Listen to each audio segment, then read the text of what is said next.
Hello, guys. Welcome back to the PulsarFire Paddock podcast. And it's been a minute again. Relative tech issues, my end, but we're here. We're here now. In time for Turkey to be underway while we're sat here. We've got some catching up to do. We've got to talk about Russia. We've got driver moves that are floating around. There's some possible team takeovers and stakes going through, which is quite big news for the one of the teams involved. Yeah, it's not much more to say really. So, Russia. Where do we even begin? Wow, we've got to start with Russia, haven't we? Yeah. It was a good race, and there's loads of things I could say about Russia. First off, I think I misled everyone last week because I was under the impression this was going to be the last Grand Prix at Sochi, and next year was going to be St. Petersburg. But that's not the case. They're going to do Sochi again next year, St. Petersburg 23. So Yes. we've still got a little bit of time left in Sochi. But generally speaking, I don't think this track disappoints. I think we've had some Yeah. good races at Sochi in the past, and this one was no different. The weather towards the end of the race Yeah. dramatically changed the course of events. Yeah. Um, and As if the weather wasn't dramatic enough in qualifying. yeah, I exactly. mean, geez. Yeah, it didn't disappoint. I was firmly on the edge of my seat for this one. Which I know a lot of people don't like Russia and they say it's boring to watch, but I don't think we can doubt that for 1 minute this year. It has been a little highlight actually coming into this latter part of the season. Yeah, it was. Um, It was interesting watching it in my house because that Sunday was actually my boy's 12th birthday party. oh, So we had family round and we had cake and we had singing and it was on in the background and I'm sort of making polite conversation and then looking across. And then as soon as the rain started and things started changing, all the grown-ups in the room just sat staring at the TV and the kids are like, Dad, can I play with my toy now? Yeah, yeah, fuck off, go away. brilliant. Yeah, it was incredible. Some real highlight drives in there. Some real standout performances and some absolute heartbreak as well. It was. It kind of had a bit of everything. I mean, we had a couple of big names, didn't we? Start towards the back of the grid as well with relative engine penalties and the like. Verstappen and Yeah. Bottas. I still don't Ooh, understand the decision with Bottas. no, I sort of see part of the mindset of let's push him back there and hold up Max for longer. didn't really do But anything though, did it? well, No, exactly. Why not leave him where he no, was and then let him hold up Max when he gets to him? And plus, yeah. Max just swept him aside as if he was a back marker anyway. It was Uh, a weird decision by the Yeah, team. and I kind of thought the same because I kind of thought, well, you're in the midst of a battle for the constructors' title. Why not keep Bottas at the sharp end Yeah. and just go for maximum points that as maximum points as you can get here? Because at the time, the relative challenge was what Norris and Perez, if anyone. And obviously Red Bull are the ones you want to be outscoring. McLaren are way behind. They're not going to be a threat for the constructors.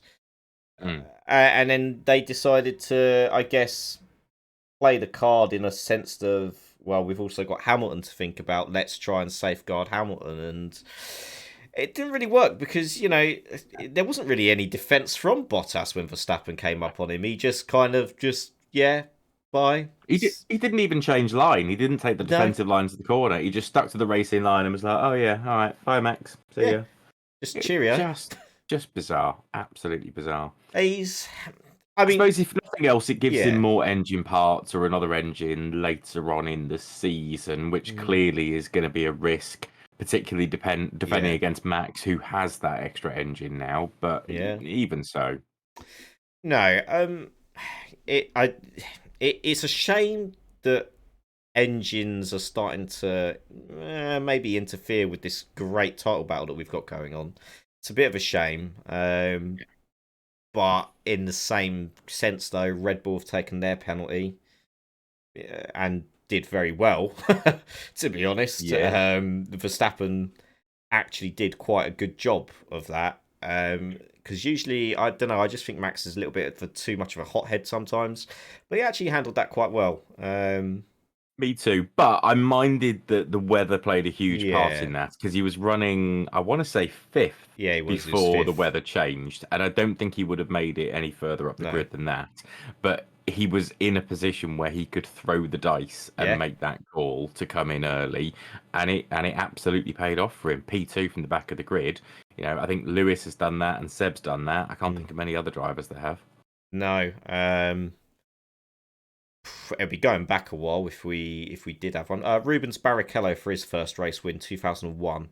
He was running right at the back for Hockenheim. Started right at the back, and then Schumacher obviously retired turn one with Fisichella, and Barrichello just. Yeah, it was one of those days where Barrichello was just in another world. Yeah, that's 20 years ago now, mate. Oh, don't do that to me, Steve. Sorry, mate. It's half your Oh, life, isn't it?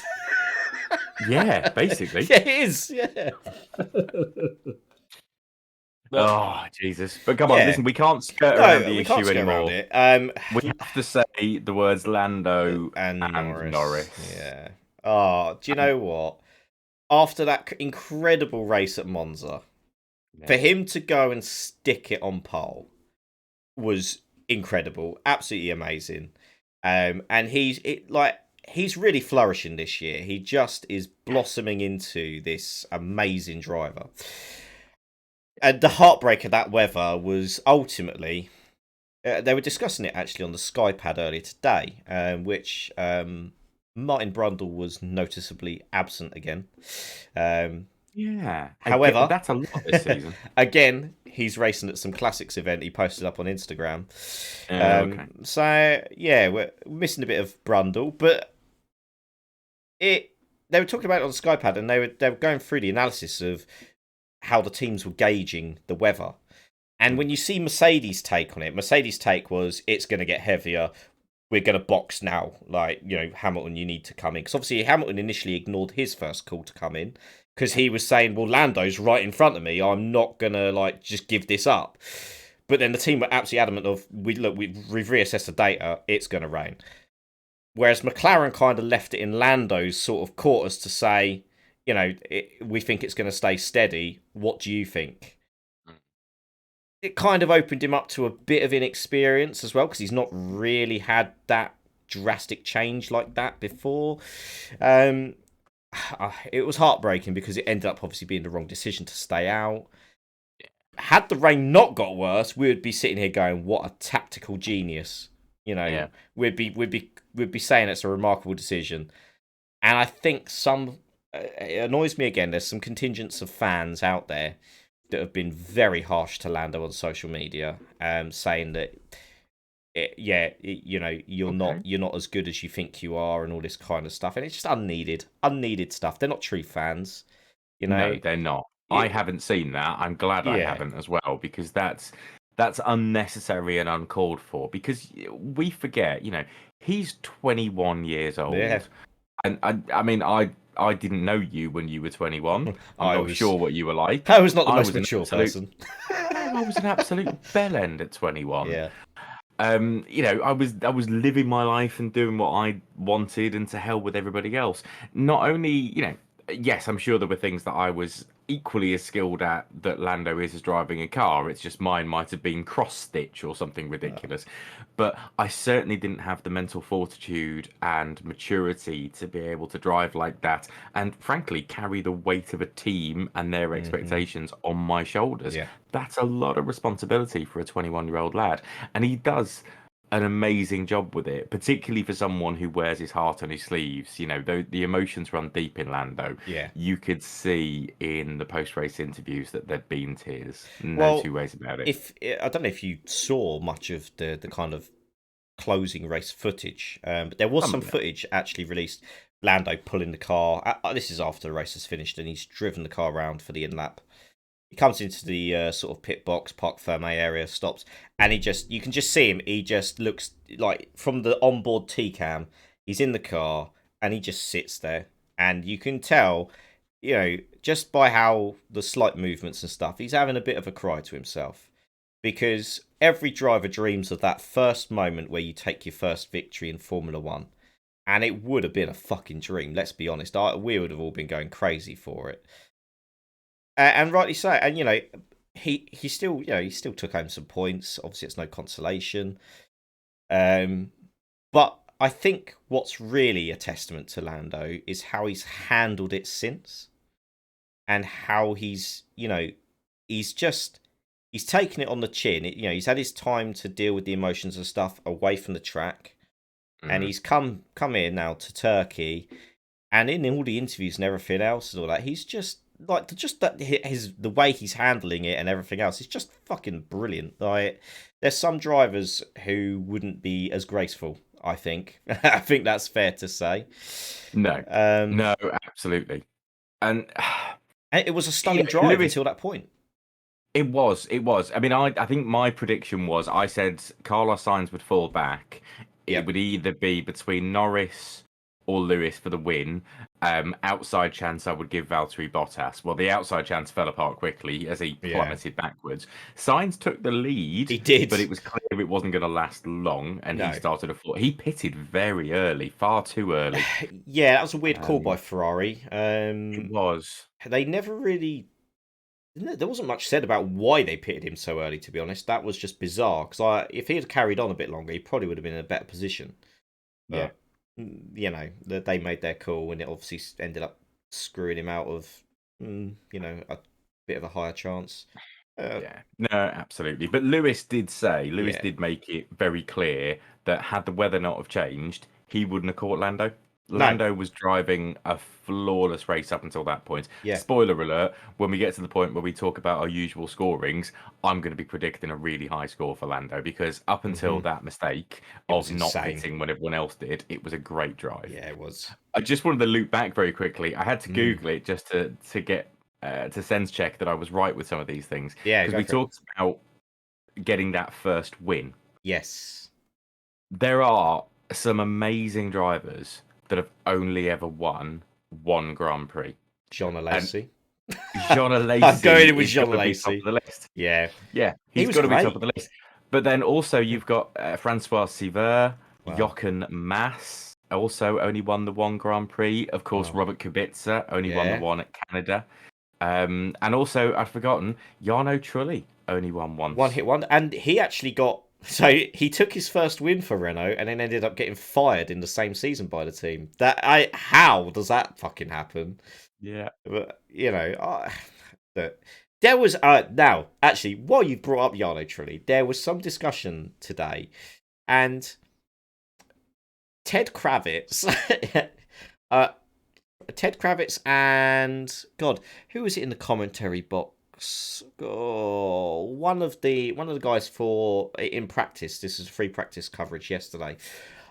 I can't remember who. It might have been Paul di Resta, actually. He does a lot of the practice stuff. Yeah, I think it was Paul di Resta in the box with Crofty, and they likened Valtteri Bottas to Jarno Trulli.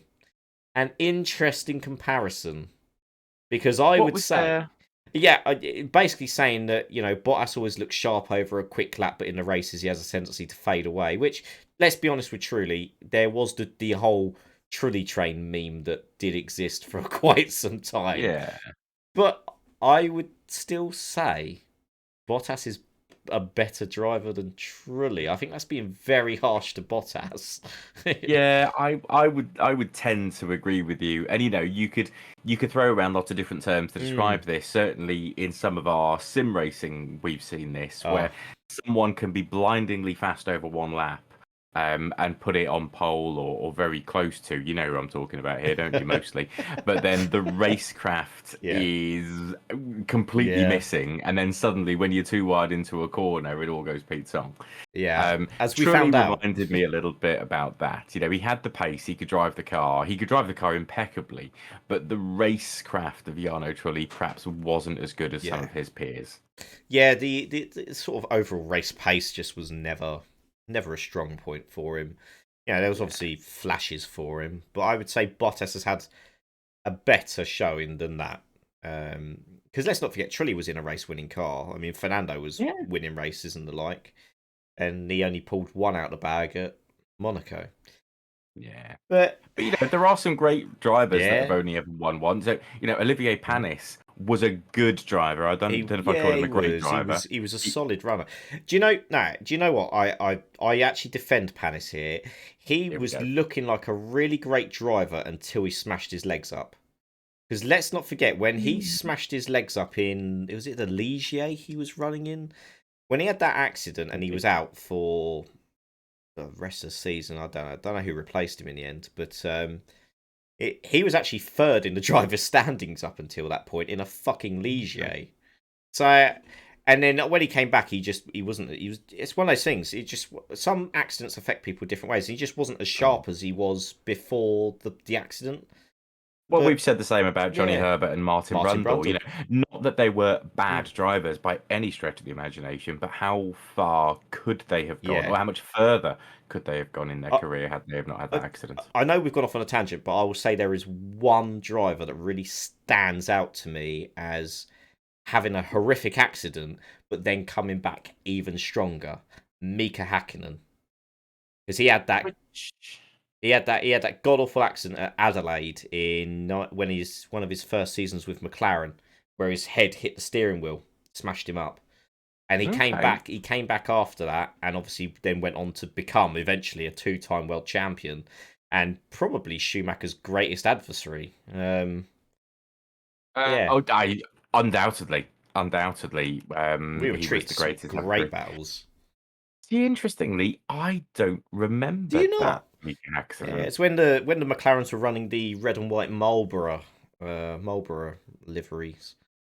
Must have been Okay. around. It was either 94, 95. I was trying to think when he moved to McLaren. I think it was 95, wasn't it?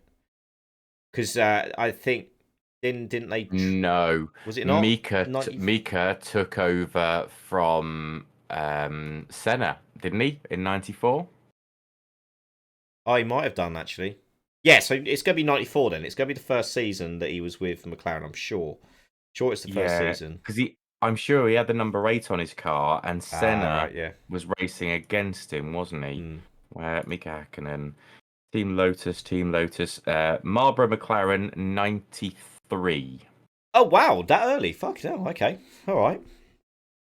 Yeah, Adelaide He then. must have, yeah, he must have been Senna's teammate for 1 year before 1 year. he Yeah, yeah. Isn't that when they had the awful engines that year? I think so. Yeah, it wasn't a great left.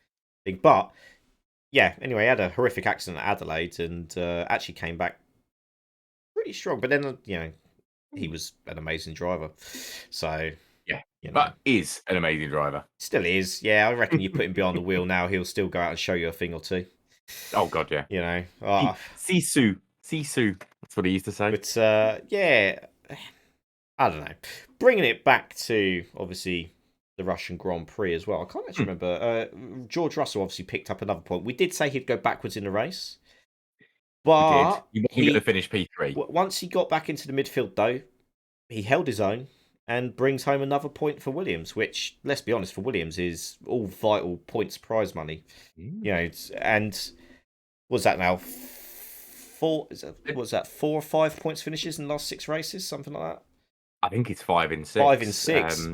Who would I have said think that at the so. season's beginning? Jeez. Oh, tell me about You it. know. Also just looking because it's a difficult thing to say he held them off for the entire race because some of it will have been to Yeah, do yeah. with the rain at the end as well. But George again was someone who had the maturity to keep it on the black stuff, get onto the Hmm. right tires, and keep the car pointing in the right direction. And he's finished ahead of Stroll, Vettel, Gasly, Ocon, Leclerc. Jeez. Some good drivers and good machinery that in Yeah. theory should have known better and been able to react better to the situations. I would have Well, thought Vettel would have done better when the rain started falling. yeah, I would have thought the same. And let's not forget, though, about these Aston Martin boys. There was almost an absolutely calamitous fuck up between those two, where Stroll just didn't even check his mirrors to the left, and Vettel's just seen a gap and thought, I'm the elder statesman in this team. Thank you very much. I'm coming through. Pretty cheeky round the outside, and how there was no suspension damage or anything like that. Yeah, it's a miracle. Ultimately, obviously, they both ended up not scoring any points, so it was a bit of a irrelevant thing. The team came out and said, that's just fair hard racing between them both. I still think Stroll should probably be told, check your mirrors next time. Yeah, calm it down. Yeah, like you got you've got your teammate in close proximity, and Vettel is not going to turn down a chance to get one up in the inter-team battle. So, yeah, The Aston seems to have gone off the boil a little bit as the yeah, season's gone on. They didn't, skipping ahead a little bit, they didn't qualify especially well today for Turkey either. no, We know that this is an evolution of last year's. Oh, correct me, not Force India, Racing Point. Racing Point, yeah, And this time last year, the Racing Points were first and second in yeah, qualifying. yeah, they were. So something's not working in that No, development. But again, I don't know if Aston are a team that are pumping all their resources into the well, 22 car. I would say they probably are, just on the basis of the amount of investment that's gone into their facilities back at Silverstone as well. It seems very much that they are, now that it's Aston Martin, very much laying the foundations for what is going to become a very strong kind of manufacturer effort. And when you've got a billionaire like Lawrence Stroll behind you pumping money in, you've got the consortium of that, was it Cognizant or whatever the hell is their title Yeah. sponsor? You've got some serious, welly behind you now to really sort of plough this development forwards. I hope, now this is my hope, I hope it's not going to be another Jaguar or Toyota effort where they plough hundreds of millions into the project for very little reward. Because, I mean, what did Jaguar get out of it? Like 3 podium finishes, and Toyota was not far better than that, let's be real. It wasn't. I don't Yeah. think we'll see the same, No. mainly because Toyota, if memory serves, Toyota basically came in from scratch. Jaguar Yeah. bought Stewart. Stewart, Yeah. who were a minnow to begin with. Last year the Racing Point was potentially a race-winning car, the pink Yeah. Mercedes as we called it. Yes. Yeah. Historically, the Jordan that precedes it right at the beginning has been a race-winning car Yeah. at certain points in its career. Well, even So a it's a top 3 team with constructor. they were. Yeah. It's a team with pedigree and a lot of background and experience and understanding. They're not complete newbies to this sport. And let's be fair, Aston Martin is a rebranding and renaming of an existing team rather than a Yeah. hostile takeover of a team where Yeah. one's gone and one's come in. Yeah, absolutely. I mean, the thing that plagued obviously Toyota and Jaguar, which I'm not seeing with Aston Martin, was that constant changing and restructuring of the internal management system that just plagued them. I mean, Jaguar one season had 3 different team principals in one season. It was just insane. They had Nicky Lauda, then Paul Stewart, who was Jackie Stewart's son, and then he got shipped out and someone else was brought in. And you just think you're never going to get a proper racing program sorted if you keep on doing that, which we've seen with Ferrari how they've struggled. Yeah, And absolutely. with Toyota, they came in with the ethos of this is the Toyota way, we're doing it this way. Even if it doesn't work, they carried on doing it the Toyota way. And it was like, you need to change, and it just never happened. And eventually, obviously, global crisis, they just decided, now let's pull out of here. And yeah. But I'm not seeing that with Aston. That's the good thing. I am seeing a very clear, Otmar Safnauer has been kept on as, team principal. We've had Yep. Martin Whitmarsh added now to oversee kind of more business aspects with Lawrence Stroll, who, let's be honest, he's probably one of the most, if not the most successful businessman in the world right now. He is, he's made his billions, hasn't he? He's got his empire that he's got. I don't think we're going to see issues. The only issue I see is keeping fucking Lance Stroll behind the wheel of that bloody car if they actually produce a good car. Because Yeah, I I don't agree. think he's consistent enough to be driving a top line car. I don't think he's got that consistency. He has flashes of brilliance, like we've already said. He has flashes of absolute brilliant pace. But he hasn't really shown that this season. No, I agree. I agree entirely. I don't see Lance. We talked before about Formula One is about the top 20 drivers in the world. And we know that of those top 20 drivers, particularly over the last 10 or 15 years, a small cohort of them will be the best paid drivers Yeah. available. Lance Stroll fits more into that category for me. I think there are drivers in the junior categories that would and could do a better job than Lance Stroll. And we know that the opportunities are so fleeting that we're losing some of those drivers. Like we talked the other week about Callum Ilott now heading over to the US to drive. And Mm. we're losing some of those drivers that aren't getting the natural opportunity to progress. Yeah, Yeah. I don't see it. But equally, I don't think Seb's got long left in him. I think he's won No. his titles. I think he's got his family now, and I think he's losing the love a little bit. That Mm. fight and that passion and fury of the multi 21 era of Sebastian Vettel just Yeah. seems to be a much more laid back, which makes him a more likable person. Oh, Don't get me massively. wrong, Yeah. Yeah. but less of a driver. Yeah. Yeah. He doesn't really have that fire that he used to have. I'm glad he kept a drive on the grid, and we have seen bits and pieces of the old Seb where he's had some good races. He's also equally had some races where he's just faded into nothingness. But is that down to that car seems a very inconsistent chassis, strong at some tracks, god awful at others. Mm. Is he fighting with a bit of a pig of a car at the moment? Probably. Was it designed for him? No, not really. It was a continuation of last year's car. Mm. I would like to see Seb go out with a bit more of a high note next year. I would like to see him. To be honest, I would like to see him absolutely destroy Stroll next year, and I would like Mm. that to be just a thing. Just a thing for any driver. Yeah, I'd go with that. Sorry, Stroll. Yeah, but no, not for me. Um, there's also rumours as well. Aston Martin apparently are going to be starting their own driver academy. Who knew? Okay. So they're already looking to in some sense they're already looking to the future then with that kind of approach. If you're saying right, we're going to roll out a driver academy program, which we've seen with other manufacturers. Ferrari have got their own, the FDA. Mercedes junior drivers, Red Bull, obviously a massive empire of junior categories for Red Bull. Yeah. I'd be interested to see how Aston Martin go about it with their program. Mm. And hopefully we get some exciting talent brought through again.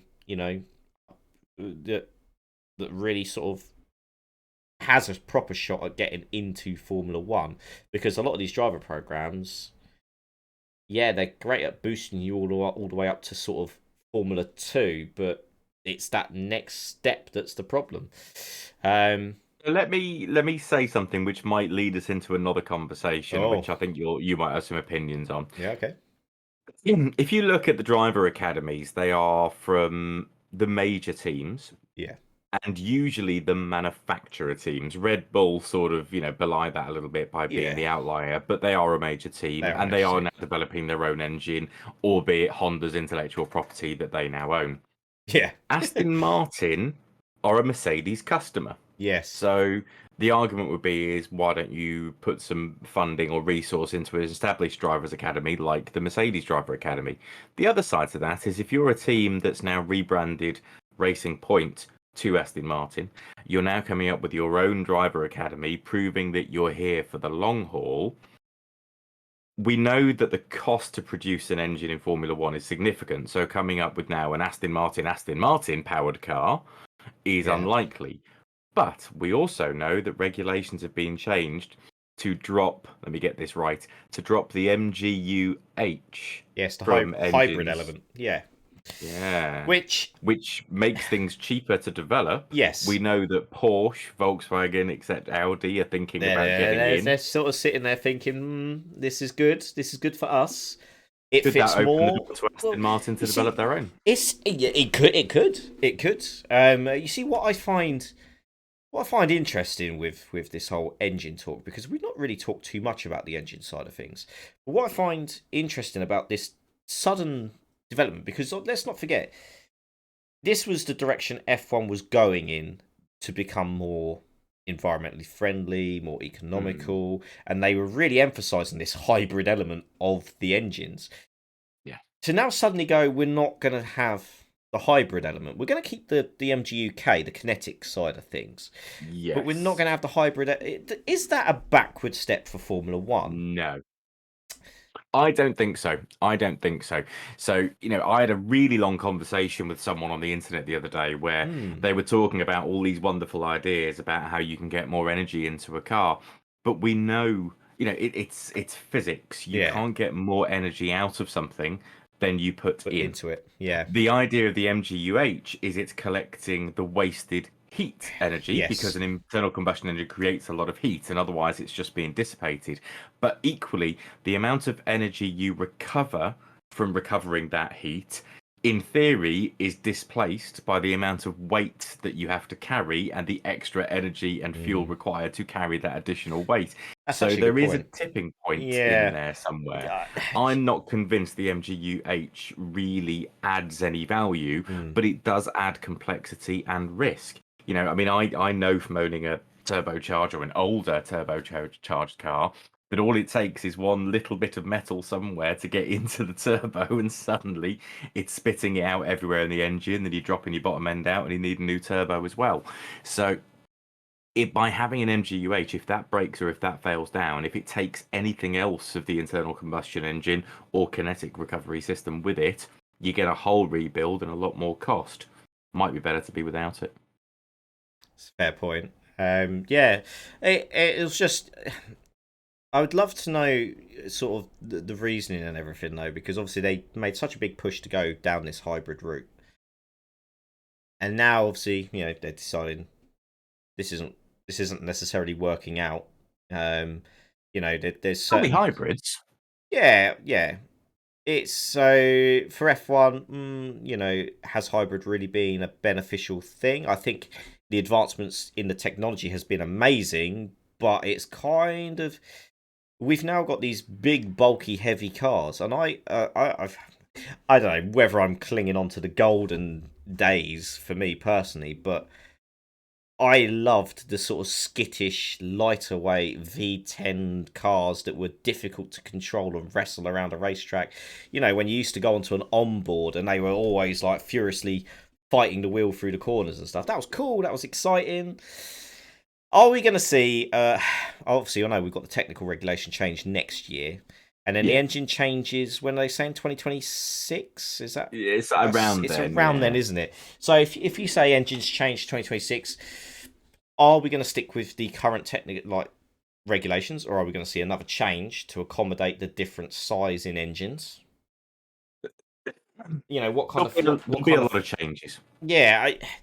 It's it's a bit of a weird transitioning time because obviously you've got the whole thing about certain countries outlawing fossil fuels as well. Yeah.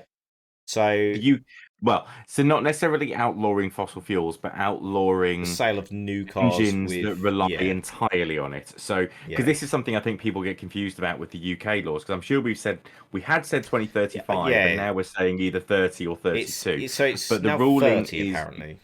there you go. But the Yeah. ruling isn't that you can't have a car that still has an internal combustion engine. What you can't have is a car that relies entirely on On an that. internal Yeah, combustion yeah. engine. So your typical hybrids like your Toyota Prius and your Honda Insight, they'll still be for sale.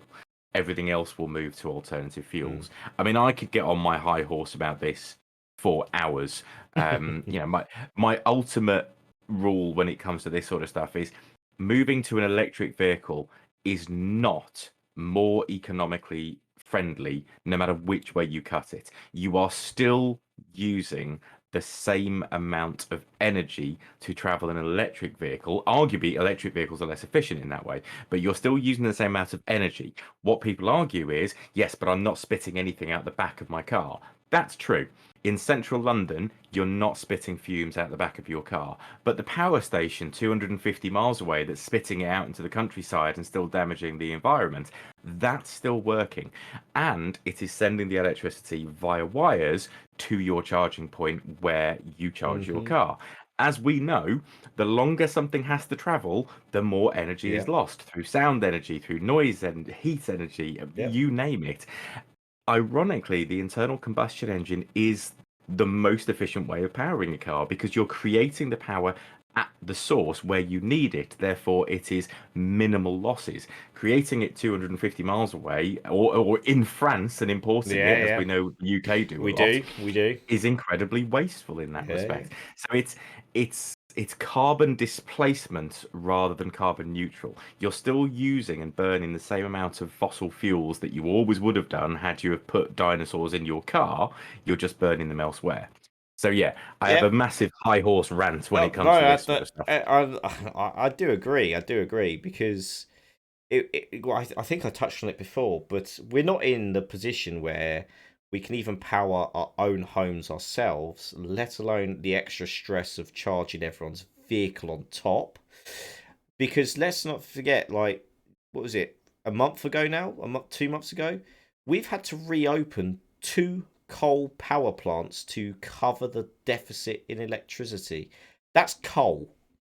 So you've got nuclear, which is bad enough to dispose of, but now we've reopened the coal, power plants, which probably means we're gonna have to reopen some sort of coal mine somewhere. Yeah, and then we're spewing that up into the atmosphere. I don't know. Yeah, There's nothing. You can't the, change this. You the, can't fix it. no, you can't. You can't. It is what it is. That's the thing. We're at that impasse. What I would Yeah, you hope have to change your is, lifestyle. That's the yeah, only way around it. what I would hope is that for God's sake, if we're going to get rid of the MGUH and we're going to redesign the engine rules, can we please bring some goddamn noise back to Formula One? Because the drone Yeah. at the moment is fucking awful, and I'm not being funny, but sound creates the atmosphere, which creates interest, which makes people happy. And this is something I was going to touch on when you started talking about it, because we Yes. know that they've artificially been trying to change the exhaust and other Oh things of the way the cars are these days to try and create some of the sound. But there's no matter what you do, it is not going to sound like a V8 or a V10 no. screaming its tits off at 18,000 RPM. I think the problem here, Steve, is you and I are starting to form the minority Yeah, I rather than the know. majority in that we feel this is important. Yeah. And I can say that because, and I don't mind admitting this on the internet, I watched the YouTube video for 15 minutes last night. The YouTube video was entitled Audi Quattro Rally Car Nothing But Sounds. I spent 15 minutes just listening to the 5-cylinder Group B Audi monsters Oh. going round and round and round. It was like vehicular ASMR. I loved it. But that sort of stuff, I think people are Yeah. less interested in now. And the argument is it's making it more accessible for children. I'm sure I told you the first time I went to go and watch a Formula One race must have been 99, 2000, something like that. And I Mm. remember standing in the grandstand at Stoke Corner and going, why has everyone got these yellow plastic things in their ears? And then the first time a Formula One car turned its back to me, pointed the exhaust and accelerated, and my ears started bleeding, I was like, oh, that's why. Yeah. But So what a glorious way I to lose your hearing. If that's the last thing I ever heard in my life, well, so glory, be glory, it. what a hell of a way to die. But I Yeah, mean, the brief spike in interest around it was um, last year. Fernando Alonso doing the demo run at Abu Dhabi in the V10 Renault is one of his yeah. title-winning cars, 2005 car. Which obviously 2005 was the last year of the V10 engines. Um, and that screaming around the track. And then when we had, and this is what really astounded me, we had on the pit wall they were showing, and it was all the young drivers. They were all like, "Oh my god!" And they spoke to a couple of them in amongst this excerpt, and I think it was George Russell and Lando Norris both were asked about their opinion on it and they both said something very similar along the lines of, "God, I didn't know the F1 cars ever sounded like that," and it was like, what, like, Well, hang on. So we're oh, saying this was the last of the V10s was 2005. yeah, well, they were what So we're eight, saying 16 years ago. So Lando Norris would have been 5, 6, 6, yeah, oh no, which makes me feel old and is terribly mm, depressing. But yeah, what but what we need for yeah, anyone viewing this who may be of an age that doesn't remember it, and I'm sure Steve will highly encourage you to go to YouTube and look at any Formula One season between 1980 and 2001. Well, yeah, 2005 at a push, but that sort of era, and just listen. Just Yeah. watch an onboard lap. Ayrton Senna's onboard lap at 88, 89, Oh, whatever it was, at Monaco, back when there was still a clutch H pedal and a shifters. manual Oh, eight shifter, and he's one-handed round Monaco because he's having to shift so much with the other hand. But listen to the noise. It was, you get goosebumps listening to yeah. that. You know, I mean, Christ, there's been some incredible footage from there. I mean, there is a video actually. It's around Imola. I don't know if anyone has a chance, but go onto YouTube and type in Ferrari Formula One V12 Imola. The 1994 V12 engine. It's Jean Alesi's old car, I think it is. And the sounds it makes around that track, because it's all spectator cams, it's from trackside, so you are getting the full beauty of that engine, and it is just incredible. Was that the flat crank V12? Is that the Oh, one that sounded completely different? it still sounded fucking good. It was the one that that everyone always refers to. It's that one they always go, oh, that Ferrari V12. Let's bring that back. Obviously, we're never going to see a V12 engine like that back again. You're not going to see any Um, V12s again, not anymore. no, we're not.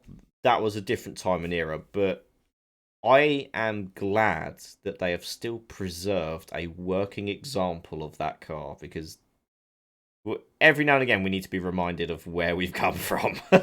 Yeah. um, Obviously not a very successful car, but sounded bloody good though. um, but yeah, hey, I digress. We've obviously gone off on a bit of a tangent. We do that from But we time to do time. that. We do But that. That's a what we're here worthy for. tangent, a worthy Yeah, it tangent. is. So F1 would be nowhere. The two things that yeah, make F1 what it is the engines, the sound, yep, and the aerodynamics. yeah. The two combined is what makes F1 the open wheeled phenomenon that it is. What powers the cars is Mhm. important. Yeah. Be that whether it's even as a V6 hybrid or going back to being V8s and V10s. I think the one thing I wanted to say before we started going into the older V8s and V10s and what have you, when we're talking about the hybrids and why we're trying to encourage more manufacturers in, I think Formula One have faced two fairly significant challenges in the last 3 years where teams have been on the cusp Yeah. of pulling out of the season entirely because their engine provider was gone and no one wanted to provide engines to a potential challenger. Yeah. There was a really real risk that Mercedes might end up having to provide engines to Red Bull because there's something in the Yeah. F1 contract that says if nobody is able to provide or they are already at capacity, whoever is not at capacity must provide in order to maintain the Yeah. field. And obviously that Renault argument of Red Bull that dragged on for Wow. Yeah. ages. Yeah. That was some dark days for F1. Don't get me wrong. I would have been interested to see a Mercedes-powered Red Bull car versus Mercedes. That would have been a very interesting prospect. Um, but we do need more manufacturers. Yeah. We're desperately short.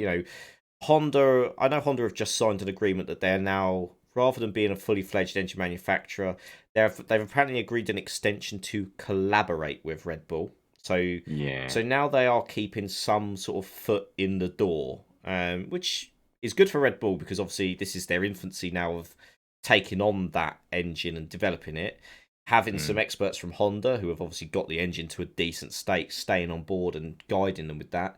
Brilliant, fantastic. Mhm. But when you look at it, we've only really got Mercedes Yep. and Renault as the others. What's the And other? Ferrari. Yeah, but Ferrari, Well, don't forget Ferrari they have been. do supply Alpha and Haas. They do. How long certain ones are going to stay as suppliers? I don't know, because Haas, they keep on rumoring about if they don't have a good season next year, they're going to pull out the sport, which would be a shame because that's actually, to be honest, Depends if in they get terms of, bought or not. well, this is. I mean, I'm sure Gene Haas is going to want some money back on his investment, but I would say the value of that team is pretty fucking low right now. Hmm. Yeah, they've not had some good seasons. I hope that these technical regulations are going to sort of even it out more next year, so then everyone's fighting because Hmm. don't get me wrong, the midfield's been incredibly close this season. Yeah. Yeah. So I don't know. We'll see. You'll see. I hope that we do see this Porsche, VW, whatever they want to do with it, Audi, whatever brand they're going to use for it. I hope we see them come in because to actually finally have some of that VW umbrella sort of coming into F1, that's a big deal. That's a big deal for Formula One because when did Porsche really properly last supply engines? That's going to be going back to what, 80s? Well, they didn't Porsche power a Mercedes, a McLaren for a They while. did, and I got a feeling that was 80s. Because I'm in just the 90s they went through that phase of transitioning from Honda, then they flirted with, oh, do we go with a Lamborghini? Then had Ford engines, and then Peugeot, and then to Mercedes. where are we? Cosworth's tag Porsche There we go. between 84 and 87. So only a Yes, of course. The fated 90s one I'd forgotten about was their one season Dally with a Peugeot engine that did not last Yo, long. that was But yeah, awful. so I'm sure Porsche have been around since then. Did be it one of the Lola Mastercard teams or someone they would have It provided to, but it always would have yeah been a minnow.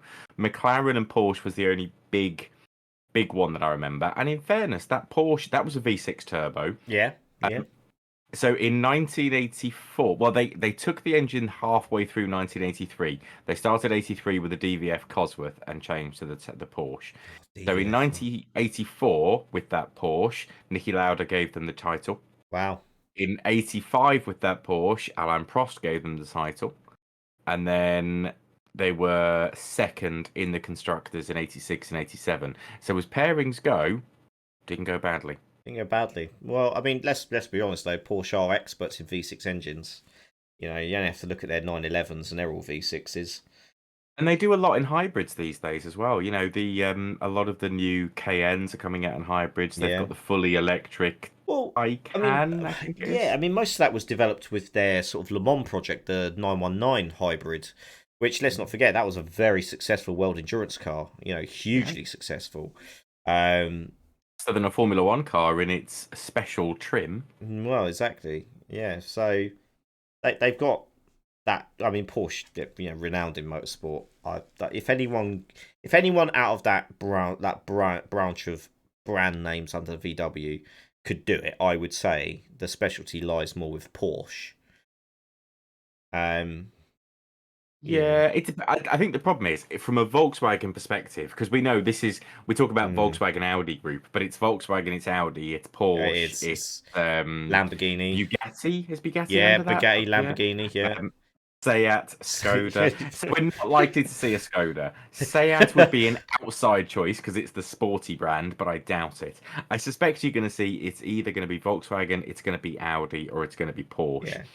The thing that surprises me is considering Dieselgate and Volkswagen pulled away Ooh. from rallying and they Yep. pulled away from other sports. Audi have since pulled out of Le Mans and the Endurance series. I'm surprised that they are trying to get back into motorsport in what we know to be a very expensive and technically challenging motorsport that Mm. F1 is. But all fair play to them. It'd be interesting to see. It really would be. Yeah. I mean, Audi's an interesting one as well because they also pulled out of Formula E as well. So Yes, a few people have started pulling out of Formula E. I Mercedes, I think people are BMW. starting to realise that it's not as popular with the fans as people had hoped No, it would be. it's I not. refer to it as the Mario Kart of the Well, Formula it series is because because they I have hate that. fan boost. Yeah, they got fan boost. Then is if you go wide on a certain lap, you can activate another boost, and it's like you're kind of cheapening things a little bit Yeah. here. And to be honest, I want to see him on proper race courses. I don't want to see him driving around makeshift street tracks which limit overtaking as it fucking is. Yeah, and that's You that's know, just done as a way of trying to celebrate and show, look, we can bring this into the yeah. city because they're quiet and don't emit any emissions. Fantastic, but can we actually see them race, please? Yeah. There's a whole reason that we say, I don't go racing round the M25 or round my local town. because it's dangerous, and that's not what it's designed for. There's potholes and shit everywhere. If I want to race, I will take my car to a track. Yeah. Why are we doing this with formula cars that have aero? Take them to a track and do it properly. Yeah. Yeah, No. Yeah, I'm not with it, and yeah, it is sort of it's fading out because it's only just for all the years Formula E's been around. This was the first year the championship was just finished. It was the first season that's actually been declared an official FIA World Championship. Before Yep. then, it was just Formula E. It wasn't like a proper regulated, homologated series. Yes, it had its own rule set and everything, but it wasn't classed as a world championship. Yeah, well, I mean, it still amazes me more than anything else that at the start of Formula E and for the first, 2 or 3 seasons, the cars were incapable of doing a race distance. Yeah. And you had to pull into the pits and change cars. Yeah. Just Yeah. No, fascinating. It really does. I agree. I agree. Now, I want to talk about Yes. following Sochi, another team dynamic at Haas that has begun to creep in again. So Nikita Mazepin and Mick Schumacher are not seeing eye to eye. What a surprise! We're not surprised by this. But obviously it all came out because with it being Russia and the Russian Grand Prix. Fair play to Nick. Right, now, I'm going to say the nice bit first. Fair play to Nikita doing all of his charity work surrounding disabled children and everything at the Russian Grand Prix. Do you know what? Fair play to the lad. That was actually very nice to actually see him funding that and putting his own money into that organisation and bringing these kids down to the racetrack to fulfil. It's kind of like their Make-A-Wish thing, really. It was quite nice to see. However, he drove like an absolute fucking knobhead. He was miles off the pace in qualifying. He was shit in the race. Yeah, shit in the race. As per usual. Then Russian TV decided to interview him. And weirdly, the main part of their interview surrounded him doing his Russian military service. Yeah. Yeah. Because he hasn't done it. He hasn't done it. No. However, he has said that he's not going to skip out of his military service, which, fair play to him. So I don't know what his plan is. I know he's obviously said, I'm going to university to, study for after F1. Yes, that's because your stay is probably going to be very short. But no, there was a whole thing between Mick Schumacher and Nikita Mazepin. So Nikita Mazepin came out and announced to the press that me and Mick are not ones to play second fiddle to each other in our team. So we both want to be number ones. Interesting approach there, Nikita, because you're already number two. Yeah. But then Mick's come out and he said, I disagree with Mazepin. Now this all stems back to, do you remember I mentioned Gunther coming out with this whole idea of having an experienced driver as a number 3 to develop the car, which meant them two giving up their practice sessions. Yes. A weird and different ideology, but we know what Gunther's like, and he doesn't care. Anyway, Mick has apparently had a disagreement with Nikita Mazepin over this. So yeah, obviously it doesn't concern their on-track things between each other. It's obviously about these having an experienced driver in the team that could potentially threaten, if they do really well on Friday, their race seats.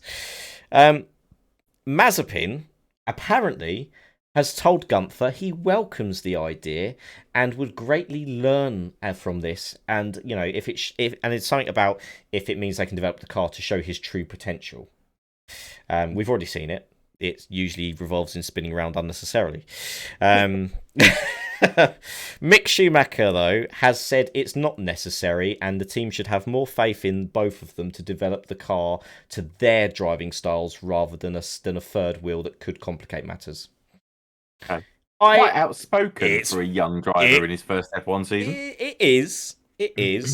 Mick has come out and he said, honestly, he feels that this season they're getting the maximum out of that car that is possible. Yeah. which, in fairness, they probably are because the car hasn't been Yeah, developed. agreed. To be honest, I'm astounded he made it. He made it into Q2 today. I don't know if you've seen Yes, he Q2. did. And I wondered when we talk about that because I missed most of the first Yeah, qualifying session, ironically. But when I turned on Q2, it was like, what the fuck is Mick doing here? yeah, and he wasn't bottom of the lot. That he was above the cusp, only by one position, but he was above the cusp and through.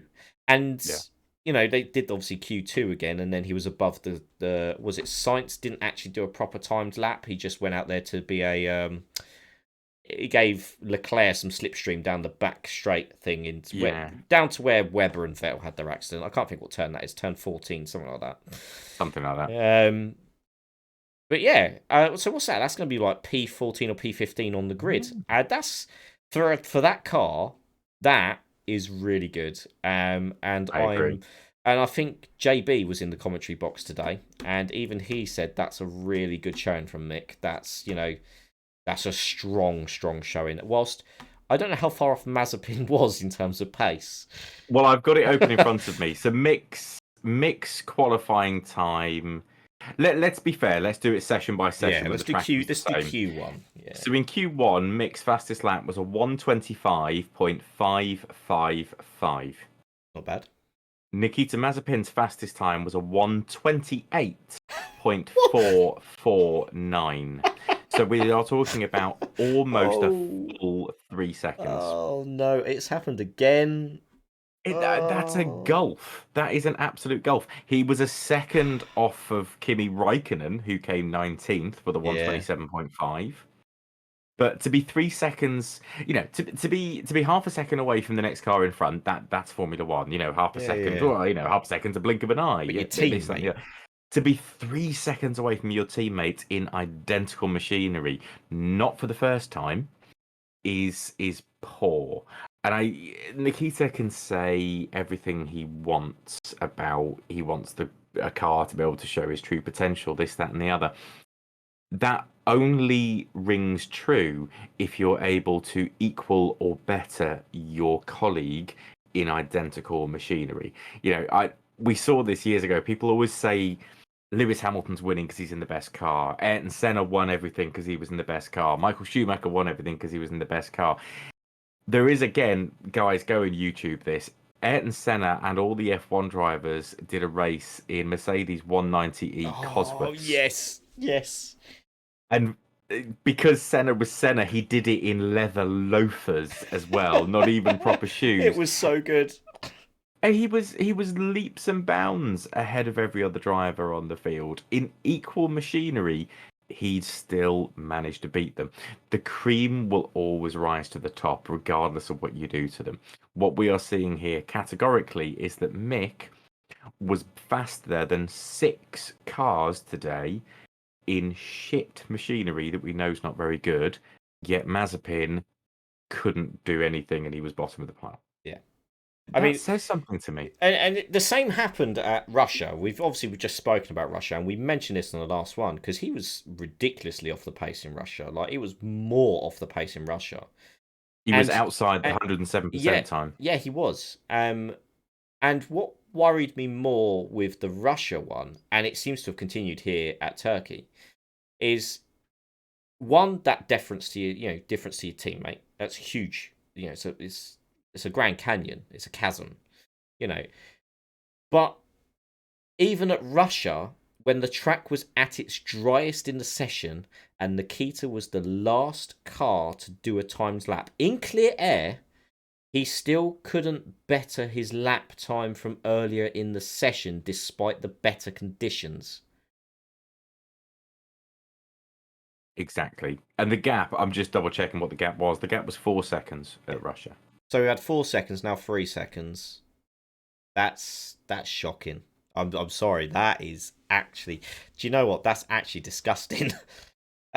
Surely, there comes a point. There has to come a point, surely, where even the most amount of money in the world is not going to be enough to gloss over this persistent failing to compete with his teammate. Because let's paint a picture there. So Haas have obviously endured some horrendous seasons of late. Mm.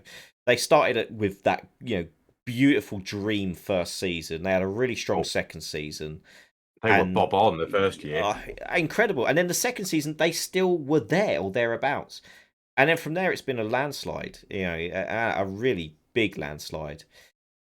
What happens? Where does the point come then where the team decide enough's enough with Mazepin not performing? If we come to next season, they develop that between them and Delara, they develop a reasonably good car that should be scoring points, and Mick is persistently scoring points, and Mazepin is still spinning around in circles and being a good 2-3 seconds off the pace. I, I know they've obviously got to assess their financial predicament. Yes. That's a massive thing for them. And that, I think, is ultimately what this will come down Yeah, to. it will. People like you and I, and many other people on the internet will talk about the purity of the sport and getting the best out of it. I also equally am a realist, and I recognise that in order to keep the lights on, keep fuel in the tanks, and be able to buy engines and chassis and what have you, and fly them all around the world, Yeah, it costs a lot of money. And there will be, I'm a project manager by background. Cost benefit analysis has been my bread and butter for years. There'll be a point, and there'll be a tipping point where that goes one way or the other. At the moment, the money from Daddy Mazepin is required yeah, in order to keep Haas afloat. And there's absolutely no way they could afford to get rid of him unless they got someone in who was paying equal or more. If we get to a point, and let's say next year, Mick is consistently 8th, 9th, 10th, challenging for points, maybe on a good day, looking towards the back end of a podium, and Nikita is still at the back of the grid, what will change that discussion is that loss from Nikita losing them other major sponsors? If people are coming along and saying, I really want to sponsor your team because Mick's doing really well, but actually, unless your second car is also up there and giving me that television exposure that I need, we won't. That's what it will take to yeah. change the conversations. And then also, obviously, I guess the money from their constructors' finishing position. Mm. At which point then do they deem that Nikita has cost them X position in the constructors? That's obviously another thing to consider. Well, that'll be down to Yeah, Mick. So if we yeah, get to the end of next season and Mick's brought in 10 points and Nikita's brought in 0, yeah. and they needed 15 points to get one level above, they'll say, well, had you been parity with Mick, We had a shot we at would that. have been a Yeah, position above. yeah. Yeah, it irks me, because there is that rarity where you get some paid drivers that do have some form of talent and can score points. Nikita doesn't strike me as that. He is a classic pay driver. Yeah. He's very much he's there because he has money and for no other reason. He is kind of like, I don't know, is he as bad? I don't know if I'm insulting Taki Inoue. Is he as bad as Taki Inoue? I mean, he hasn't been hit by a safety car yet. That's true. That That is true. so he's there though, Didn't isn't he he? only get 3 races? Yeah, because one of them he was putting out his own car with a fire extinguisher, got mowed down, and then the other one, the safety car flipped his car trying to tow it, and it was just like, what the fuck is this? It was amazing, amazing stuff. If you again, another recommendation, if you haven't seen it, look up Taki Inoue. Yeah. We should make you a little playlist of this stuff. Do you know what? For the wrong reasons, he's a hero and always will be. And I love how self-deprecating he is now on his Twitter, where he just takes the mick out of himself. And I love that. He has the balls to admit he should never have been an F1 driver, but he got there. Anyone could say that. Anyone could say that, though. I'm Yeah. a sufferer I love with Taki. imposter syndrome. So every job I've done, I think, God, I shouldn't be here. One day they'll find me out. I'm still waiting. The day will come when I'll get found out. But so far, touch wood, it hasn't come. Oh, that's it. But yeah, so I like. You see, I think we are starting to see Mick progress, and that's the positive out of this. We're seeing Mick progress, and he's handling the Nikita games that Nikita wants to play, because it's quite clear Nikita is now just trying to get in his head and get him that way, and Mick is quite capably dealing with that. So yeah, I'm hoping. I find it interesting because I make no bones about it. I was not a Michael Schumacher fan.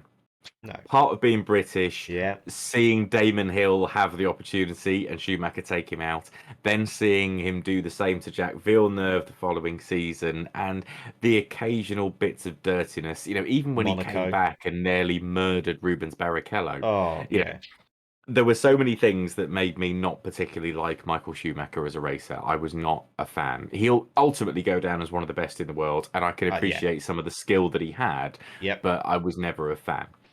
Equally, I don't like seeing sons and daughters getting into things on the coattails, sorry, of their parents. So seeing someone like Mick Schumacher come through and only get in there because his dad was Michael Schumacher, that's awful. That should never happen. The reason I like Mick as much as I do is whilst he's obviously had that leg up that others didn't, Mm. we've seen recently with Giuliano Alesi, he Oh, got that leg up because his dad was Jean, but yeah. he still didn't get any further because he didn't have the skill to get any further. Yeah. Mick does. Yeah. Mick has the composure in order to do well. He has the raw pace and the raw talent to do well. At the moment, I don't think he's up there with your Charles Leclerc's and your Lando's. Pierre Gasly's, your Lando Norris, Yeah. even your George Russells. I think they're better drivers, more complete drivers than he is right now. But give him time. I think he'll come good. I'm not saying he's Yeah. going to be a future world champion. I don't necessarily I think see he'll be a that. race winner. I can see him as a race winner. Yeah, I can see him as a race winner. And the thing that strikes me with Mick as well, because obviously, he could have come in as the big-headed son of, the greatest F1 driver, arguably, to have ever lived. You know, Could he have could done. have. But when you look at his racing career, he has very much done it his way. He's very much, you know, if he's not quite hit his stride the first season, he's stayed in that formula for another season. And we saw that in Formula 3, where the first season he was kind of, midfield, kind of pushing forwards, but he wasn't quite there. So he stayed with it rather than just jumping straight up like we see some of them do. He stayed with it another season, ultimately come out as the undisputed champion and beautifully destroyed Dan Tickton because I hate that piece of shit. Oh, Um, fucking Dan Tickton. and then Formula 2, first season, he had a few good races, nothing remarkable, stuck with it for another season, and lo and behold, had a fantastic season, come out as a champion. We're seeing Mick do very much the same in Formula 1. He started out and he's been kind of a bit, he's been steady, but not spectacular. But now we're getting towards, he's getting that experience and he's handling situations. We're starting to see a bit more from him and what he's getting out of that heap of crap of a car. Oh, it is. It's a dire car, It's but let's not awful. forget.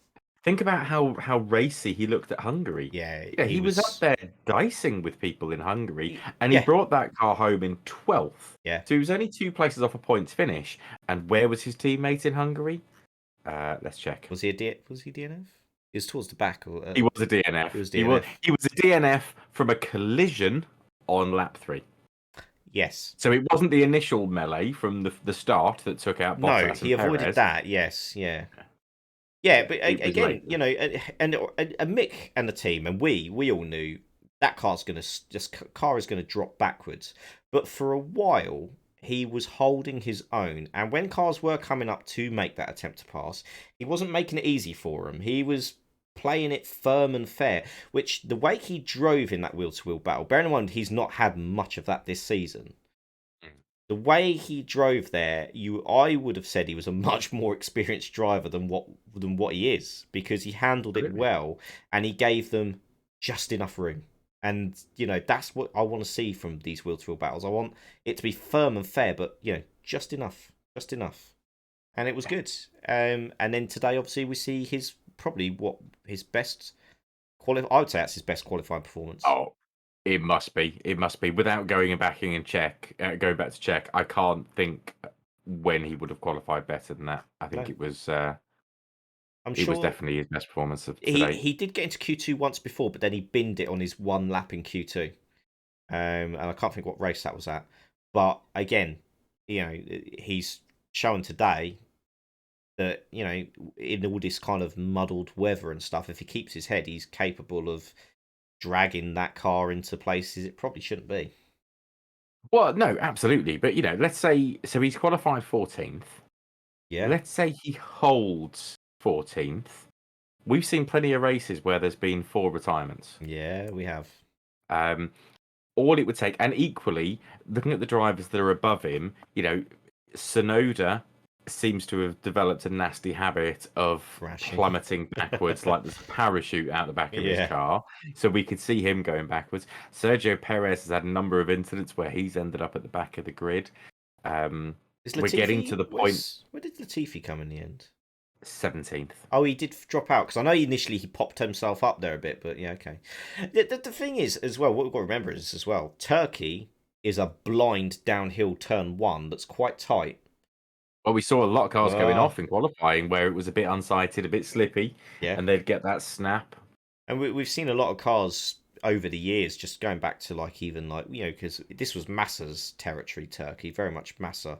He's won the most races around here, but going back to that sort of era, we had cars getting nerfed off in turn one quite a lot on race starts, where there was just tire smoke and bits of front wing everywhere. So if Mick can avoid, the inevitable torpedo that is going to be Yuki Tsunoda. You've heard it here, folks. Place your bets now. Yeah. I think he has a sniff if the weather, because they're now saying the weather has a very good chance of being all over the place, rain, dry, rain. So and I think if they can just call it right, Mick has a sniff of an outside points chance, and Yeah, that would be beautiful if that came true, because and Mazepin was like 8 seconds a lap off the pace at the back of the field, spinning round into a farm somewhere. it's definitely possible. Don't rule it out. Yeah. But I was just thinking Hmm. last year the weather was Oh, very it was changeable and gave us horrendous. a great race. I'm just seeing if is there anything I can do to give me a half decent weather forecast for Istanbul Have a tomorrow. look. Have a look. There Yeah. was some kind of weather. Yeah. Yeah. I'm still a little bit gutted that they didn't move Mick to Alfa Romeo. It, Me too. it I think that would still have been the right call. it still stings a little bit that they've just gone. No, he can stay at Haas with Nikita, and be an undisputed team leader.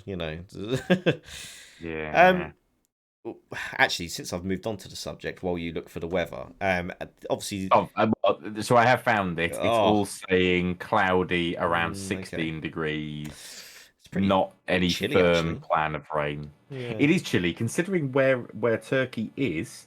Right down there by the Med. I would have thought we would have seen it a bit Bit warmer. warmer. So Yeah.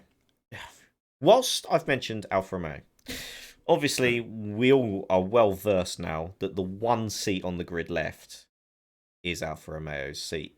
Um, I know what you're going to say. I'm going to steal your thunder. So, ladies and gentlemen, we can announce that Steve is in the running for that seat. and my F1 2021 time trial attempts in the Alfa Romeo have been pretty shit, so I think I'm out of the running. um, it's an interesting dynamic because obviously they're a Ferrari feeder team. We've got Yeah. Valtteri coming from Mercedes, home to come to Alfa Romeo, which, for the record, is still technically Sauber with Alfa Romeo branding. Yes. There's a lot I want to talk about with this because this is a big talking point. So, Okay. um, I'll make myself comfortable. we'll talk about what I've seen touted for the drivers for this team, and it Okay. relates to the Sauber majority stake that Mister Michael Andretti is purchasing. Michael Andretti is buying because it's shared now between Peter Sauber, someone else, and anyone else. I thought Andretti was after Haas. Yeah, Michael Andretti is signing a rumoured 49% stake of the Sauber enterprise. Okay. So this is big news for American fans because obviously we've had Haas, and now we've got another American putting his little foot in the door. And let's not forget, Michael didn't have a great Formula One career. It was pretty poor. I think would he have one podium at McLaren, Michael? Looking it up now. I'm sure it was one podium, and it was his last race in Monza or something like that. Um, I mean, uh, that's not. Let's not forget his father wasn't half bad though. oh yeah, his father was bloody good, weren't he? But yes, so at the Andretti family, and let's not forget the Andretti family are one of the most renowned names in motorsport, and they have got something of an automotive empire in motorsports to speak of. So yeah, he apparently has submitted a bid to take over this majority stake in Sauber, which operates the Alfa Romeo team. And I know some people get confused and go, "Oh yeah, but it's Alfa Romeo." No, no, Alfa Romeo. It's almost like a title sponsorship in a sense. The way that they've worked it is they get all the benefits of Ferrari and all that kind of good stuff, but it's still underneath that facade. It is still based at the factory that Sauber have established. They use all the tech facilities that Sauber established, and it's still operated by Sauber Engineering. And this is not new because in Mm, the 2000s, Sauber was BMW, BMW Sauber. same principle, Same thing. same principle, exact same principle. So it's quite a unique model that Sauber operate, and it does work and it doesn't work at the same time. Um, what's interesting is that Sauber deciding to sell 49% stake. That's huge. Yeah. Um, It's controlling stake. it is the controlling stake. Now, what this has led to in speculation for this second seat is, as you can imagine, it's now it's now put an emphasis on having an American driver come into Formula One, which we haven't seen with Haas, because the last American F1 driver was Alexander Rossi for Manor, which didn't work out too well. That was only part season as well, and then he left Manor, went off back to Indy and won the Indy 500, as you do. And then before that was the legendary Scott Speed, which has possibly the fastest sounding name. Just unfortunately, he wasn't very fast. What they're now saying in this Alfa Romeo dynamic is they've added a new name to the mix. So we have Gang Yao Zhao, I think that's how you pronounce it. Guan Yu Zhao. Yeah. Yeah, him. With some make believe money that even the principal of Alfa Romeo doesn't believe. They're in the mix as well. Is obviously Antonio is still being considered to stay on for some kind Yeah. of consistency. He's still not showing me anything to warrant him to stay anymore now. I agree. And they're also touting Theo Pucher because he's part of the academy program for Ferrari.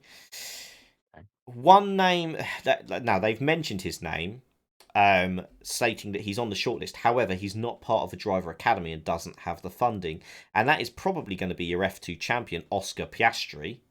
Yeah. And he should be considered, in my opinion. If you're the champion of Formula 2, you should be stepping up into Formula 1. Doesn't always happen, unfortunately, but he is vastly talented, and I would hate to see yet another talent go to waste. The other name that they've thrown in the mix just because of the American connection and stating that, Andretti want an American racing driver, which we heard this with Haas and it never happened, did it? Let's be honest, it never happened.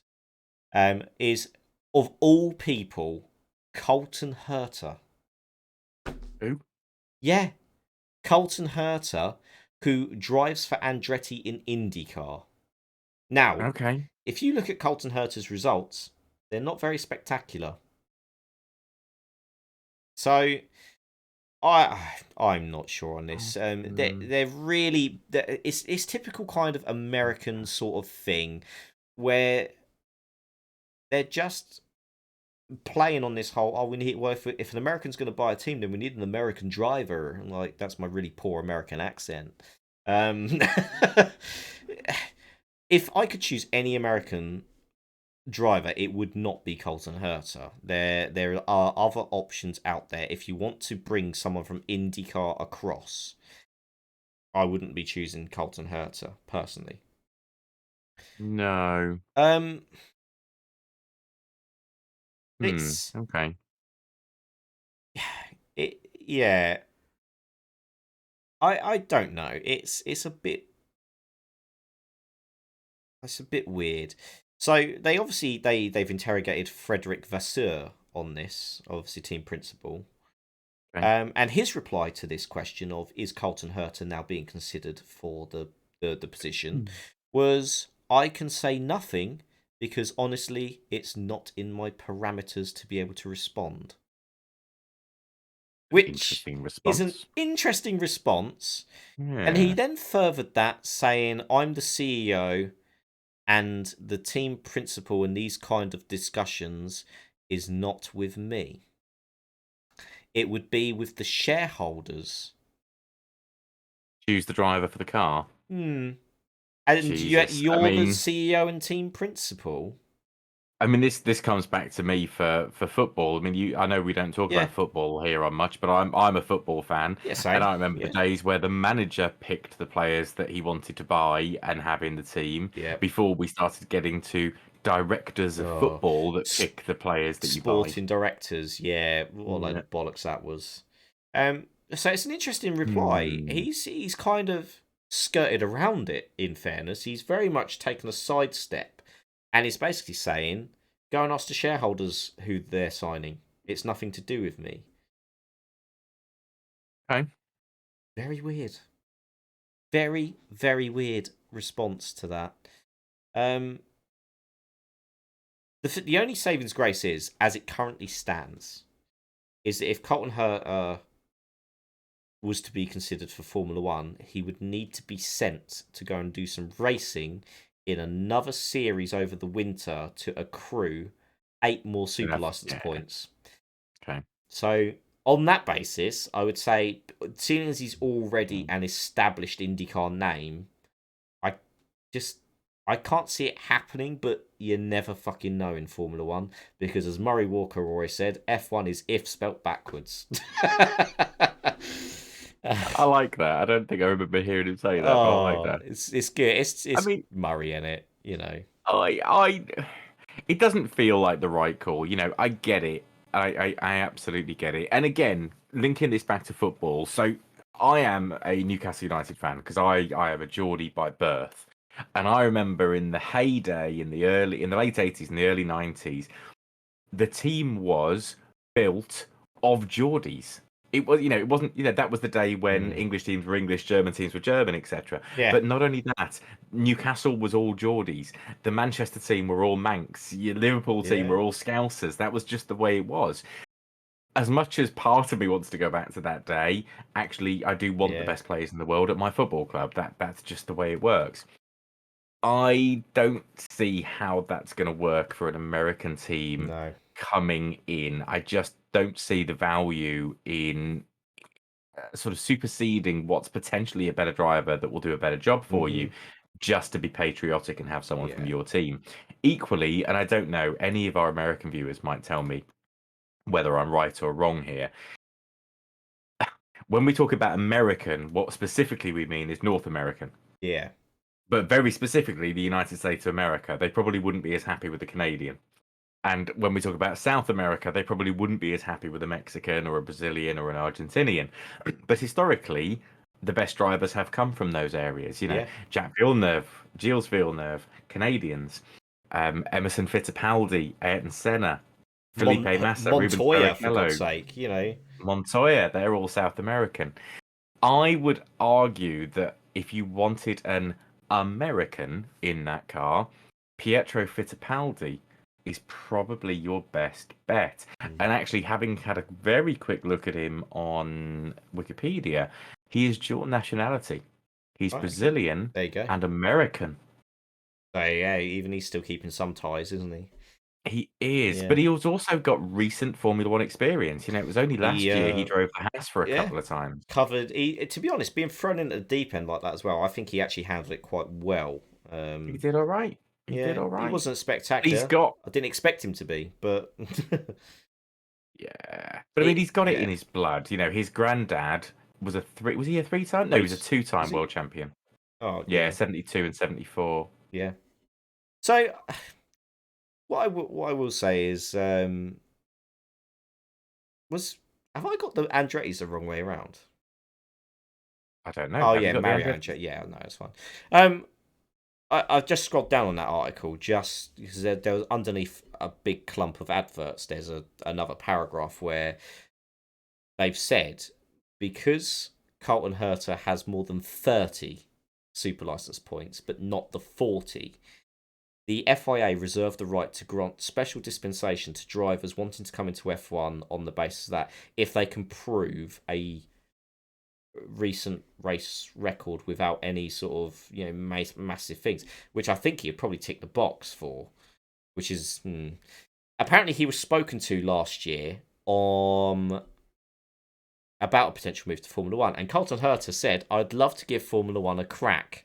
I think it would have to mean either me being with, get this, a top 3 team, or to have the incentives if I do good enough to go to a top 3 team." So he goes, so being at someone like Alfa Romeo for a year or maybe 2, if I do good enough, maybe then I could be considered for a Ferrari or Red Bull drive. I mean, it's an odd thing to call out. And Yeah. certainly, as someone who's not being offered a drive currently and doesn't have a No. contract in his hand, don't block your copybook, mate. Yeah. It's just the general rule of things. If you go to Alfa Romeo and you outperform your teammate, outperform the car, do an amazing job, you will find the Yes. opportunities opening for you. Yes. It happened to Charles Leclerc in exactly that way, from Alfa to Ferrari. Yeah. So, and Felipe Massa, he was Sauber, wasn't he? Not Ruben. Kimi Raikkonen came in with Sauber. Yes, Nick Heidfeld. Not Felipe. Fernando Alonso. Yeah. Was Minardi? No, he was. Yeah, Alonso was Minardi for a year, then went back to being Renault reserve driver. The thing is, we've seen drivers. Yes, okay. People like Lewis Hamilton were blessed and came straight into a top team and have done a great job ever since. It happens very rarely. It really does. Yeah. It really does. Even Sebastian Vettel dragged the Toro Rosso, which was not a race-winning car, to win at, I want to say, Monza was his race win. Yeah. And then from that, he got the drive in the Red Bull, which made him the 4-time world champion. The thing with Seb as well, let's not forget, in 2006, he had a one-off appearance at Indianapolis for BMW Sauber. That's who he made his Formula 1 debut with. And he scored a point on his F1 debut. And that 2006 BMW Sauber was a midfield car. That they were not a front runner, and so to do that on your debut was pretty impressive. Absolutely. I still think my driver that I want to see take that seat, I would have to say now that Mick is tied, it would be Oscar Piastri, who's undoubtedly going to be the Formula 2 world champion. I think he's demonstrated, because he's won the Formula 3 title. He's now leading with a clear margin in Formula 2. I think what did he take? He took back-to-back victories, back-to-back feature race victories in Formula 2. And he's beating off other rivals like Theo Pourchaire and the Red Bull Junior driver, Jehan Daruvala. He's had a really good season.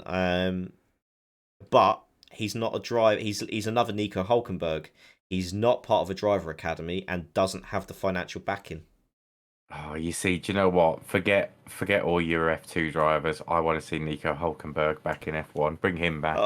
Wouldn't it be a dream? Oh, yeah. I love Nico. No, but so I'm just looking at the standings. Yeah. Personally, I'd like to see Guan Yu Zhao get a chance. But I absolutely concede that currently he's number 2 in the championship, and Oscar Piastri is number 1. So from the basis of being the best at the moment and showing the best potential, you'd have to give that to Piastri. Yeah. And he's driven well, pretty much most of the season. Oscar, he's quite an exciting talent, and even the thing is, we've even had people in the Ferrari camp like Charles Leclerc coming out and saying Piastri should get the drive if he wins the title. If he wins the title, he should be given that drive, just out of principle. It doesn't always work out like that though. Formula 1 is a cruel mistress. Your face has got to fit. You've got to bring enough money. Yeah, that's it. The other thing I wanted to talk about was the AlphaTauri team principal, Franz Tost. He's come out very kind of Helmut Marko attitude this weekend at Turkey, because obviously next year we are set for the biggest F1 season on record with 23 races on the calendar. if all goes well. Okay, he has come out because of some people grumbling, saying, "Oh, the season's getting too long and there's too many races," and da da da. Franz Tost has come out and bluntly stated that any personnel in racing teams concerned by the length of the 2022 calendar should leave Formula One and their employers if their interests are not in it. Okay. I think that's that. I mean, if you're going to be blunt, that's pretty blunt. He's saying he's all for the 23 races and really up for it. But he says regarding people at the track, first of all, we are a race team and we're part of the series, and they should all be happy we have as many races as possible because it justifies their employment and their career path. He says, taking care of our people and our mechanics, for example, after a race weekend, we automatically give them 3 or 4 days off where they can stay at home. Engineers is a little bit more difficult, but if I remember back to former times, they had to go after a race weekend to do tests, which meant they also had to consistently work there. However, that's not the case with modern Formula One, and in fact, you get less stress with having to man a test team. He said, I think we should all be happy that we're in a position where F1 has 20 races, and if someone doesn't like it, they should leave. Right. Yeah. He just sort of. I sort of see what he's saying. I sort of see what he's saying. I get it. There are jobs out there Yeah. that people do the job because it pays the bills. Do Yeah. you work to live or do you live to work? Yeah. Formula One is one of those callings and passions that you have to be passionate about. Yes. Your 2-bit mechanic down the road that just likes working on cars at the weekend doesn't have what it takes to be a Formula One engineer and never will. And equally, I don't know any Formula One engineers, but a good friend of mine used to be a Formula 3 engineer, and I remember thinking, this is your dream job, mate. This is amazing. And he only did it for 4 years, maybe 5 at a push. Okay. And actually, it took a lot out of him. The traveling, the work, the effort, the amount of time away from home, family, and loved ones. It wouldn't have been sustainable when he was a family man, when he had children. It just wouldn't have worked for him. And equally, I can't remember the guy's name now, but whoever it is that's taken over from Ant Ansted on Wheeler Dealers as the new mechanic was a Formula One engineer, and he talks about how much he loved it, but it's a draining job and it takes it out of you. So yeah, you do it in your 20s, maybe in your 30s when you've got the love and the passion. When you're in your 40s, your 50s, you want to be at home spending time with your kids. Yeah. You don't anymore. But there has to be that line of which side you want to come down on. And even as an employer, so I have 8 people, I think, in my team at the moment. Right, okay. I want all of them to be showing me passion and dedication. If they're there just because they're getting a paycheck signed off, that's not the sort of person I want working for me. I want someone who's doing this because they love what they do. Yeah. So I sort of see what Franz is saying. Yeah, I get it. I get it. Yeah, not disputing it's a trying job because it is. You're flying around the world week in, week out. But at the same time, though, you kind of know what you're signing up for when you sign on for a premier elite sport in the world. So, yeah, I don't know. He's just gone full gung ho, though, hasn't he? He's just like, complete and utter, like just blunt to the point. This is how I see it. You either agree with me or you don't. There's no denying though that Tost is a good team principal. I mean, he's doing wonders with that small team that was once Minardi. So yeah, yes, he is. Yes, he is. Obviously, another big thing to come out of this weekend is obviously the entire medical team has had to be replaced. Oh, I haven't heard that. Have you not heard this? So our 2 heroes from the Romain Grosjean incident, Alan van der Merwe and Ian Roberts, Dr. Ian Roberts, I should say, they have both been replaced this weekend as they have both tested positive for COVID. So are having to isolate for the foreseeable at the moment. They should be back in time for the USA race, which is in 2 weeks' time after this one, they're stating, because they're doing the isolating now. But apparently Dr. Robertson has got a he's been replaced by, here we go, FIA medical delegate Dr. Bruno Franceschini, whoever he is. Okay. So I'm assuming Never that's heard of his him. understudy. Yeah. And the Formula E safety car driver Bruno Carrera, who I believe used to be a lower category racing driver, he's replacing Van der Merwe. Okay. So yeah, because Alan van der Mer, I don't know how you pronounce that last name. I think it's Merver actually.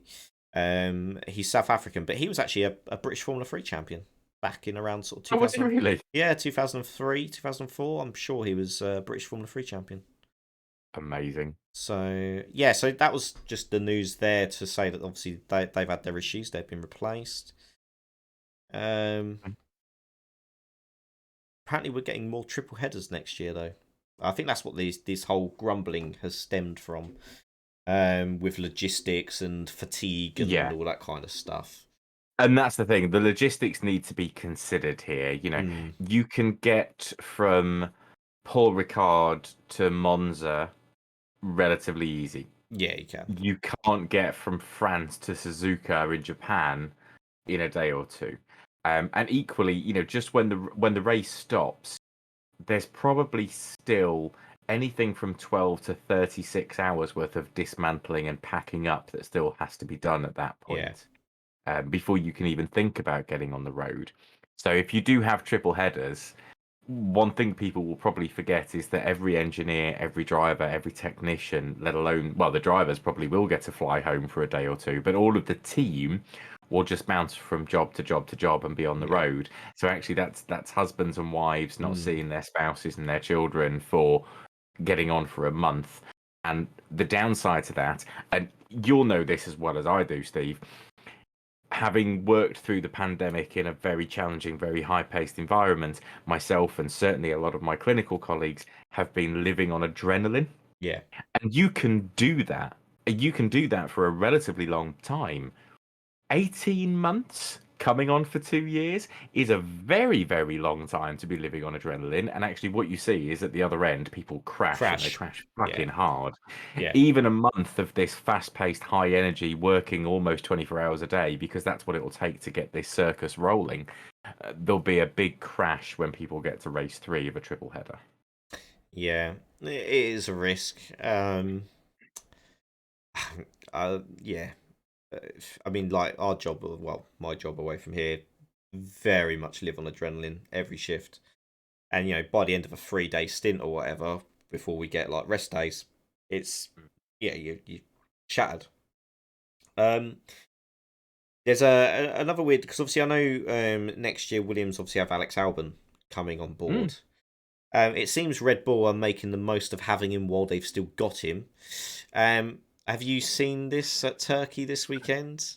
I've seen that Williams have Uh, been trying to negotiate to get him out of his contract sooner, Sooner, yes. but That's not what I was actually going to go down, but yeah, that's Williams saying that we want him on board now to help yeah. define where we're going. Um, like I say, they're making the most of having Alex, because he is apparently for this weekend Mm. he's been brought to the Turkish track to be Yuki Tsunoda's driver coach.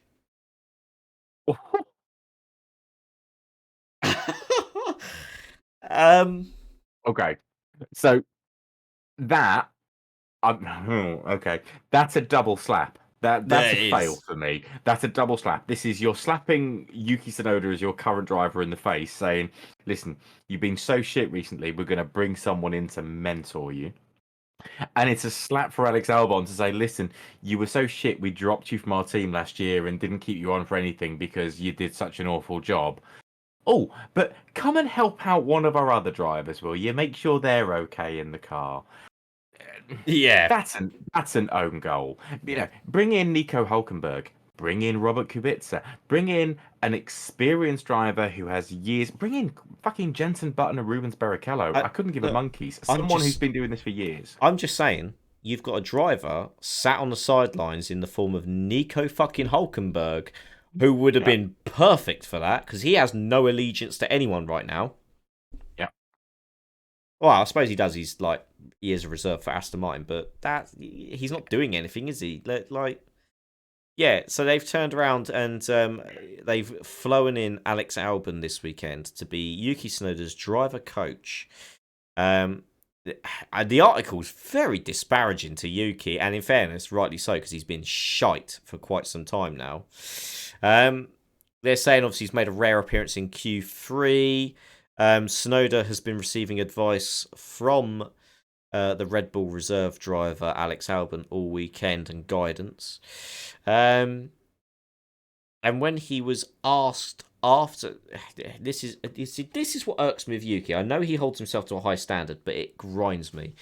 Ted Kravitz spoke to him on the Notebook that he does, which is a fantastic show if anyone gets a chance to watch Ted's Notebook, because you get some real good information from that. Ted spoke to him, and Yuki stated, it's been a good day for the team. The build-up was good. To be honest, though, I was expecting to be qualifying higher because my free practice pace was better. So I'm not truly happy with the result. You've made your first Q3 start in fucking ages? Well, holds himself to a high standard, He apparently. does, but then he ends up pushing himself to overdrive the car and makes goddamn so many mistakes. Wow. That's just youthful exuberance all over, I suppose. But well, is it? Or because he's not showing any signs of learning from it at the moment. That's the only thing with Suzuki. Because obviously he burst on the scene first race of the season, scored points, and everyone was like looking, going, "Oh, hello, fucking hell, who's this lad who's rocked up on the scene?" And that was, he's had a couple of good races since, and he's been all over the shop. I mean, I don't know. I'm not sure what to think of Yuki. I think he could have done better. I think he's made some mistakes, and I think some of that is his age and his inexperience in Formula One. I equally think the baseline or the benchmark that you hold him to account over is how his teammate does, and I think that's an unfair benchmark because Pierre Gasly is a better driver than experience. He should be in a better car. I don't necessarily think it should be a Red Bull because it clearly didn't suit him. I would have seen him in an Alpine, to be honest. Yeah, I agree. Yeah. I think he just needs to be in a better car. But he's also a race winner. He's also a very talented driver, and he's been in that team for a long time. He has. So measuring Yuki Tsunoda against Pierre Gasly is a really difficult thing. Yeah. I don't know. I'm willing to give Tsunoda. I'd give him more time. This entire season, frankly, as benefit of the doubt, and give him next year as well to see what he can really do. If he's shocking next year and out of the points, and the car's clearly capable of doing better, then you cut your losses and you move on. And Red Bull clearly have experience in doing that. They do, and it's not like they're short of options when you look at their junior category of drivers. They have got some pretty talented guys. They've got obviously Formula 2, they got Deruvala and one other. And then Formula 3, they've got, Liam Lawson, who's had a very good season, and one of the others as well. They're not short on options if Yuki doesn't sort of turn out to be the next chosen son of Helmut Marko. And if they're severing ties, I mean, it's a difficult thing to say. If they're severing ties with Honda, we know we'll still have some engagement, but they're not going to be a provider collaborative in the way that they used to be. Yeah. Then they won't feel the push to have a Japanese driver in the team. Because that's one thing we see is the engine manufacturer usually wants, desires a national member of the racing team to be there as well. Yeah. So that won't be a push. No. What I will say is obviously one driver that was obviously touted around seats for a little while was the guy that we love to hate, Mr. Dan Ticktum. Not a chance. I'll turn off and I'll stop watching. Yeah, and thankfully it seems now that ship has firmly sailed. I don't know if you saw our friend, Mr. Josh Ravel. He's done another Dan Ticktum video. Has he really? Oh, and it's brilliant. And it is literally titled "Why Dan Ticktum's F1 Dream Is Over," and he hits the nail on the head. And guys, if you haven't checked out his videos, we've mentioned him before. Check it out because although he comes across as very kind of blasé, funny about things, he does have some bloody good points in there, and he hits the nail on the head every He time. knows his stuff. He He knows his does. stuff. And I like how he does his presentation, and he's hit the nail on the head in the sense of this is the second time he's been fired from a driver academy. Hmm. So Once, you were given your second chance. You were given your second chance, and you've blew it, essentially. It's interesting actually. So I've just pulled up Josh Ravel's channel. Of course, if you search on YouTube, his channel comes up at the top, and then the top videos come in a list underneath. Clearly, Josh has a similar mindset to you and I from a Formula One fan perspective, because not only have we got Wise Dan Tixham's dream over, underneath that it's like, okay, let's talk about Nikita Mazepin again. He talks about Albon going from Red Bull to Yes. Williams. He talks about Callum Ilott. Is he Yep. deserving of an F1 seat? Is Lando Norris Britain's next world champion? He's and much to the sale of Maheva Ranganathan, fucking useless is actually the title of the video. So we have very similar thoughts in that Yeah. respect. It would seem. No, and I think, do you know what? That's probably why I like his content even more, because he's on the level, and I get him. Yeah, Oh, and yeah. he's also got a video here. Sorry, I know Is this I'm the Lance banging on Stroll about one? someone else's channel. No. Actually, away from Formula One, the greatest female racing driver of all time. So he's done a video on Michelle Mouton. And she was. There's some great She content. was. He's well worth a watch. I mean, she was incredible. She was. I don't think we've seen anyone that talented, at least female wise since. No, Yeah. I'd agree. Yeah. I'd agree. I think Michelle Mouton was, she was in a class of one, Yeah. and she still feels like she is. We've seen some talented female drivers in the past, but no one for me that's held a torch to Michelle Mouton's ability to drive a car. Bearing in mind she was driving Group B monsters on rally stages against some of the best drivers in the world at the time, Ari Vartanen and Juha Kankkunen. This is interesting actually. I know we're going off on a tangent again here, but the Group B cars, obviously, probably one of the greatest era of motorsport as a whole. Now, there was something that Mr. Jimmy Broadbent brought up, and obviously I'm an avid fan of Jimmy Broadbent. I know the guy. I've raced with the guy in sim racing, co-commentated with him. He's fucking, honestly, he's awesome. He done a video. I don't know if you've seen this video. He's done a video recently. I think actually it might be one of his most recent. Going back to somewhere, I know it was a Timo Mac. Oh no, it's one of these drivers anyway. One of these legendary drivers that drove Group B cars. It was the Audi Quattro. I want to say it was one of the Audi cars. Yeah, an absolute animal. They did a test. So we're talking, I think it was around sort of 1988, somewhere around then. We're talking that kind of late 80s period. Estoril. So picture Estoril. You've got the Portugal.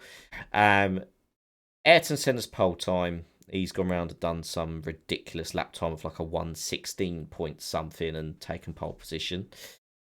As some kind of weird publicity stunt and all this kind of stuff, they took a Group B car to Estoril, sent it round the track in the hands of one of their rally drivers, who set a lap time that would have placed his Group B rally car 6th on the grid for the Portuguese Grand Prix. So when people stick their nose up and say, "Oh, well, she was just a rally driver," I'm sorry. Rally driving is probably the most highly skilled discipline you can have, coupled with the most demanding rally cars we have ever seen that we'll ever see. To be honest, the problem is it was a different era. It was. It really was a different really era. Yeah. But when you think about Formula One cars, it's a different type of discipline as well. In a Formula One car, you brake in a straight line, looking towards the apex of the corner. You want nice, fluid, smooth movements, getting you through, letting the aero take over, gradually accelerating on the way out, and getting you off to where you need to be. Group B rally cars, by by that definition, Mm, are monsters, they and they are. are handled in a very different way. You are braking whilst accelerating to keep the car going. You're left foot braking, you're flat shifting. These cars were designed to do 0 to 60 in about 2 seconds, but not on tarmac, on gravel. Yeah, It's a very, very different very different experience. animal. Yeah, very different. I just found it interesting though that you going back to that era, you could take essentially a fucking rally car and qualify at the sharp end of a Formula One grid. And that spoke volumes as to what these guys were dealing with. I mean, that was on tarmac, Mm. but these The only guys were, limitation yeah, will have been the gearing. So yeah, a Formula One car, even in the 80s when Group B was in its heyday, still would have been able to crack 180, 190 mm, miles an hour, maybe 200 on a good day. The Group B rally cars would have been designed purely for acceleration, yeah. so they probably would have outdragged a Oh Formula yeah, One yeah, car yeah, up to about 80, but the Group Bs would top out at 110, 120 at most. yeah. And that is essentially what cost it sort of getting any higher. But it was only 1.8 seconds off of Senna's pole time. That's remarkable. You know, yeah. I know we've gone off on a tangent there, but I think it kind of proves a point as to sort of how skilled Miss Mouton was. Yeah, She was incredible.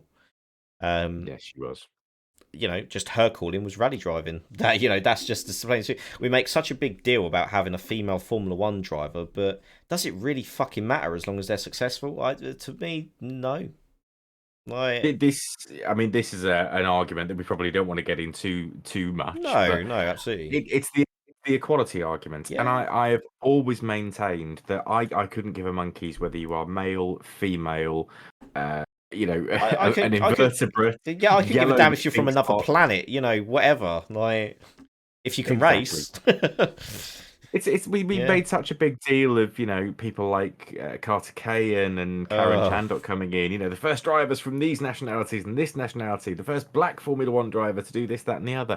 It shouldn't be a thing. It shouldn't matter. we're all equal. We shouldn't be feeling No. we have to celebrate it to bring black or Yeah. female drivers up to a certain level. It should just be a level playing field where the best get through. Yeah. The fact that we have to do that goes to show the gulf in the inequalities that are still prevalent, and that's in all sport. Oh You yeah, know, absolutely. and we saw after the Europeans the absolute mindless racism because the three England players that missed penalties were black. Yep. The racism that comes out because of Disgusting. that is it's just foul. It really is. It Yeah. has no place in any sport whatsoever. But yeah, so no, my dad would have something to say about this because he's an old man and he's terribly sexist with it. But I couldn't give a monkeys if No, I half the couldn't give field was one. women. I couldn't give Yeah. monkeys if all the field was women. If they were the best drivers in the world, Yeah, doesn't exactly. matter. Exactly. As long as we're getting good racing and it's just fun and exciting to watch, I don't care. Like, fucking hell. Like, Yeah. seriously, And there like, have people been get on with it. female Formula One drivers. Yeah, they have. And this is the thing that amazes me actually, because we think about um, the 60s, the 70s, and the 80s being very sexist. But actually, the female Formula One drivers were back in that time. Where are we? So Yeah. we had Maria Teresa de Filippis, who drove Yes. for Maserati and Porsche, 5 entries between 1958 and 1959. Lella Lombardi had Oh, 17 yep. races for March, Ram, and Williams between 74 and 76. Yeah. Yep. We had a British, Davina Galicia, between 76 and 78, 3 entries for Surtees and Hesketh. Yep. And then after that, that's when it started to get a bit thin on the ground. We had Desiree Wilson, drove once for Williams in 1980, Yes. and Yep. Giovanni Amati drove 3 times for Brabham in 1992. Since then, Yeah. obviously, we had Susie Wolff, who was a test driver but never made it into a seat, and Maria de Valotta, I think was the name. She was doing all the straight line tests for Marussia. Um, Yeah, and she unfortunately obviously had that accident. lost her eye. Eventually, yeah, and then she eventually succumbed. Another year and a half, 2 years down the line. Yeah, it was. Such a It was shame. long enough that you would have thought everything was Yeah, okay, and then but there it was some was kind it of was toxic connected. shock or something. Yeah, it was connected to it, and like just long term complications. It's such a shame because Maria de Valotta was actually a pretty handy racer. Yeah. She wasn't bad. She was more than capable of sticking it to anyone on the racetrack. Yeah. I keep on mentioning her. Jamie Chadwick is probably the next best female racing driver we've got, but Yeah. she's she's doing that Extreme E stuff. She's doing Formula, what is it, W Series now? I keep on calling it Formula Woman. That's an old series. W Series now. Yeah. Uh, and don't get me wrong, she's a really good racing driver. But I want to see so obviously the idea of the thing that still irks me is the idea of W Series was if you win it, you get funding to then get you a drive in Formula Two because it's We essentially talked about this the other week. yeah, The funding's not but enough, the though, is it? funding's not enough, and now she's going for because obviously they've now implemented the rule in W Series from this season onwards that if you are the champion of the series, you can no longer stay in that series. It's the Formula Two rules. So if you're the champion of it, you have to find somewhere else to go and race. But the prize Mm. pot is only $500,000. Now, $500,000 in motorsport isn't going to buy you toffee, frankly. That's probably enough to sort of get your foot in the door to do a one-off Indy 500 drive, but then you still need to raise more money for a full-time Formula 2 season. That's not enough. That's so they need to look at that. But then so obviously they've brought now W Series in line with Formula One, so it follows the Formula One season around, which is great. It's fine. It's more eyes on. But the funding's still the same. So even if she wins it again this year, that's another 500,000. So that gives her about, depending on what she spent out of the last lot, that gives her 1 million. That's still probably not enough for a full campaign. So where do they go with this? That's Yeah, I mean, this is the problem with Formula One, that it doesn't matter whether you're male or female. This yeah, problem's always been there. it's Is money. that you and I could be the two fastest drivers in the world, but unless we're noticed and gain the relevant sponsorship and the right guidance, Yep. we're never going to go anywhere, and we'll never know. Mm-hmm. Um, Some of it's skill, it, some of it's luck. Yeah, Yeah. Yeah. it's being in the right place at the right time. Yeah. You know, there could be the best job in the world out there for me that's earning £5 million a month, Yeah. but somebody else was there when someone was tapped on the shoulder and said, "You want to come and interview for this?" and I wasn't in the room. Yeah. That's just the story of Yeah. life. It is. You have to be bullish. You Mm. have to, unfortunately, these days you have to come from money and come from that background as well. So. It's a challenging thing to break into, regardless of who you are. I don't think that matters whether you're male or No. female. What I do think is that, from a televised perspective, I'm more likely to see male sports on TV than I am female sports. Yeah. And That's, because of that, yeah. it's creating that Of inequality course in it that is. Yeah. Yeah. TV revenue is going to pay for this one. It ain't going to pay for this one. Yeah. Which obviously I know that they're trying to rectify, especially for the Women's Premier League. I know that there's a lot more coverage of that now on Sky, Hugely. which is good because actually, to be honest, some of the games I've seen have been fucking brilliant. It is the inherent problem of creating a female-only sport. Yeah, Is that you're making it from scratch. If you and I decided, right, we're going to start Formula 0.5, it's going to be like Formula 1 but half the size, and we're going to do it next year and everyone's going to love it, no fucker's going to watch it no, because no one knows it exists. no, If we're doing it for 10 years and we get some publicity, it'll never be a drop in the ocean in comparison to what no, Formula 1 is. That's what the W Series is. yeah, It's the problem they create for themselves by saying, right, we're not getting the opportunities that we're going to go out on our own. But by doing that, you're creating more diversity, and not the good kind, because you're mm, saying, I don't need to go this way, I can go this way on my own. But you're not creating a route back across. yeah. What we You need to be see, doing is pushing for people to now, get into a Formula One yeah, car. now what I would like to see now, I think there's better ways they could have done this. Because obviously, the big gripe is there's no female Formula One drivers, which means at some point they're gonna have to come up against the lads. They're gonna have to. They're gonna have to race against the lads. Yeah. But you can't. You can't just throw. Now this is my problem. You can't just throw some poor lass from what is essentially a Formula 3 chassis in W Series straight into a Formula 1 car and go, yes, succeed, off you go. Because she's. I would prefer to see them integrate it into the series that we've already got on the go. So let's like bring some of these teams, because obviously these teams are invested in W Series, High Tech, Fortec, Carlin. These are big junior category driving like motorsport racing teams that have already got teams functioning in the other like FIA F3 series. So why can't they field a team of just women drivers in amongst the lads and just do like bring them onto the main stage? Which arguably FIA Formula 3 has got more TV advertisement, more appeal than they've done with W Series, which are both weirdly they're racing on the same weekends anyway. And Hmm. you founded another series when really was there really a need to fund another series or just integrate this into already established things that already have a reputation and they already have those eyes looking at them. I personally think that would have been the better way of doing things. And there's a couple of things I'll say about this. One's going to go back to Michelle Mouton. So Yes. Michelle Mouton was a World Rally Championship driver, not a World Female World Rally A Championship World driver. Rally. She was in the World Rally, Yeah. and she competed between 1974 and 1986, 12 years. Not only that, in 1982, she was driving the best car on the pack, the Audi Quattro. She was second in the World Rally Championship as the overall season. Yeah. She was the overall winner in Portugal and in Greece and Brazil, and she'd won Italy the year before that.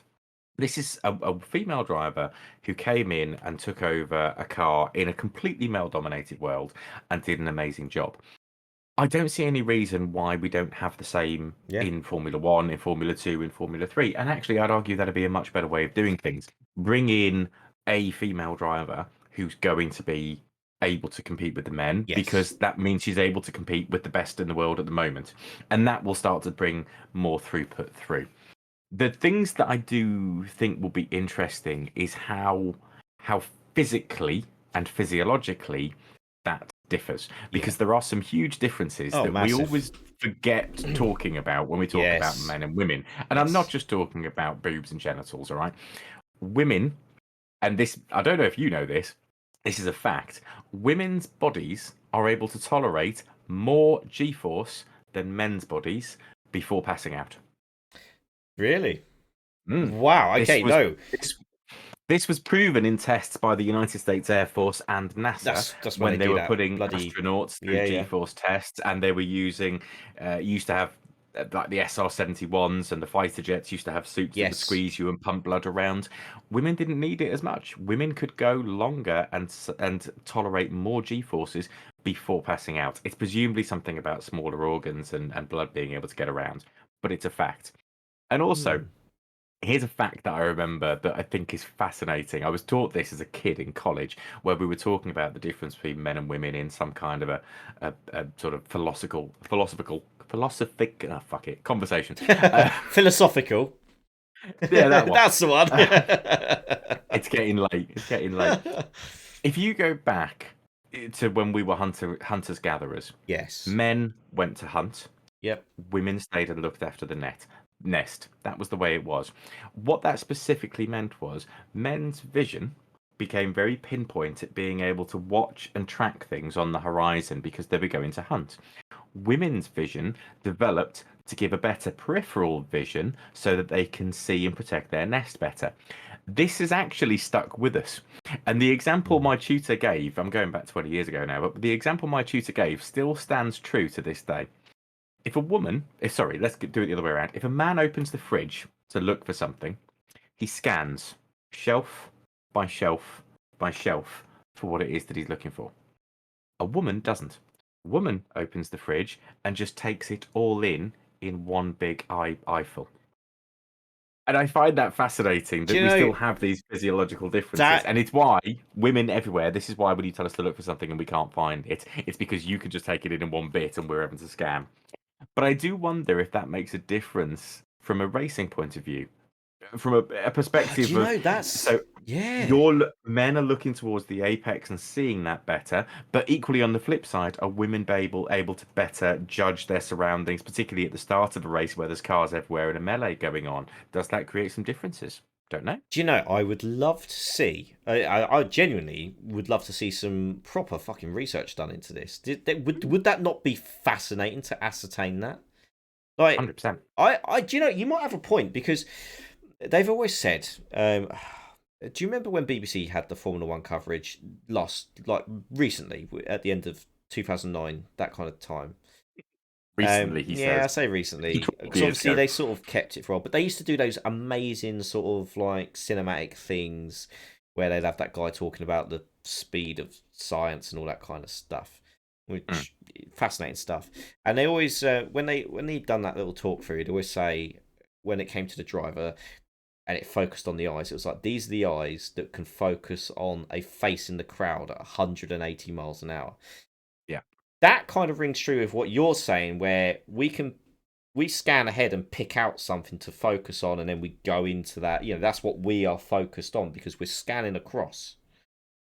Mm. Um, which then opens up the possibility here, where you're saying about peripheral vision. That does that mean then, in heat to heat battle, when you're wheel to wheel, because the female is able to take it all in around her, that she would actually be the harder adversary to go up against when it comes to wheel battles.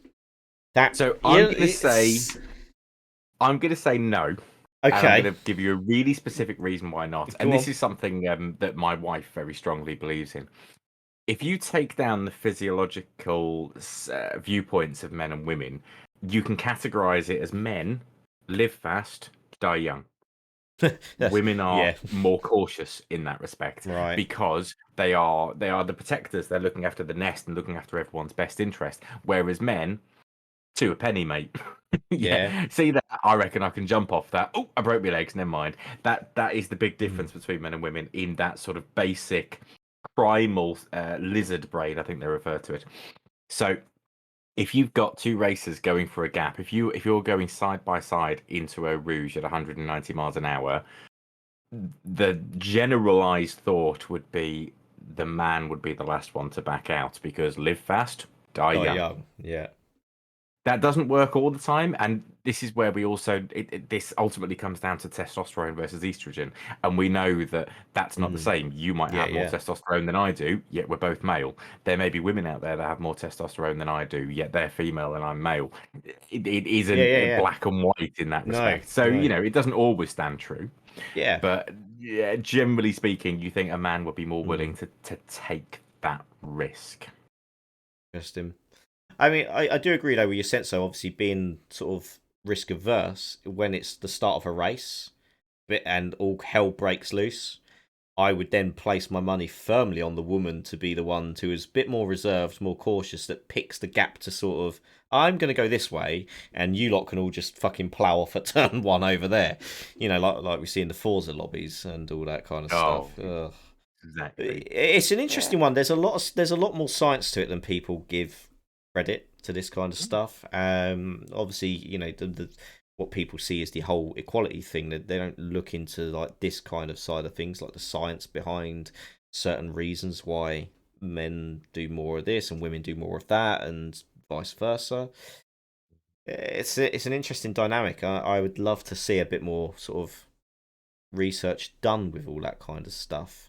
There are lots of things where, particularly when we look at inequalities and diversity, there are lots of things where actually, if you take the time to track back into something, you can start to see the real reasons why something didn't work. And I'm going to talk about one very specific example, Okay. which is COVID vaccinations. Yep. So, it's quite clear now. I work in the healthcare industry, I work for the National Health Service. We know across the board less of our BAME colleagues have taken the vaccination than our white colleagues have. One of the driving reasons, at least in my humble opinion, for that is the market leader at the beginning of the pandemic for vaccines was Pfizer. If you track back, I probably shouldn't be saying this on the internet because I can't necessarily substantiate this, but my understanding is that Pfizer did some drug trials on, I want to say, malaria and other such like Right. Okay. in Yeah. Yeah. Northern Yeah. Africa. Yep. The product was not as refined as it should have been, and a lot of people died.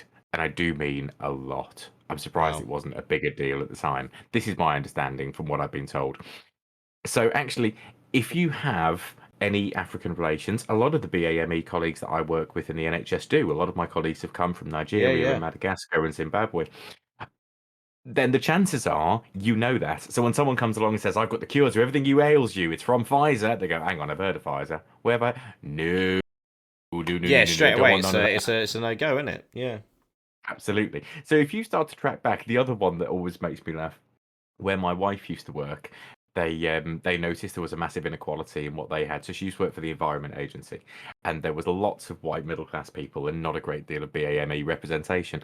And when people were asked about it, the majority of people who from a BAME background said, "Well, I haven't applied because it says Environment Officer. To me, that means bin man." And I don't want to be a bin man, thanks very much.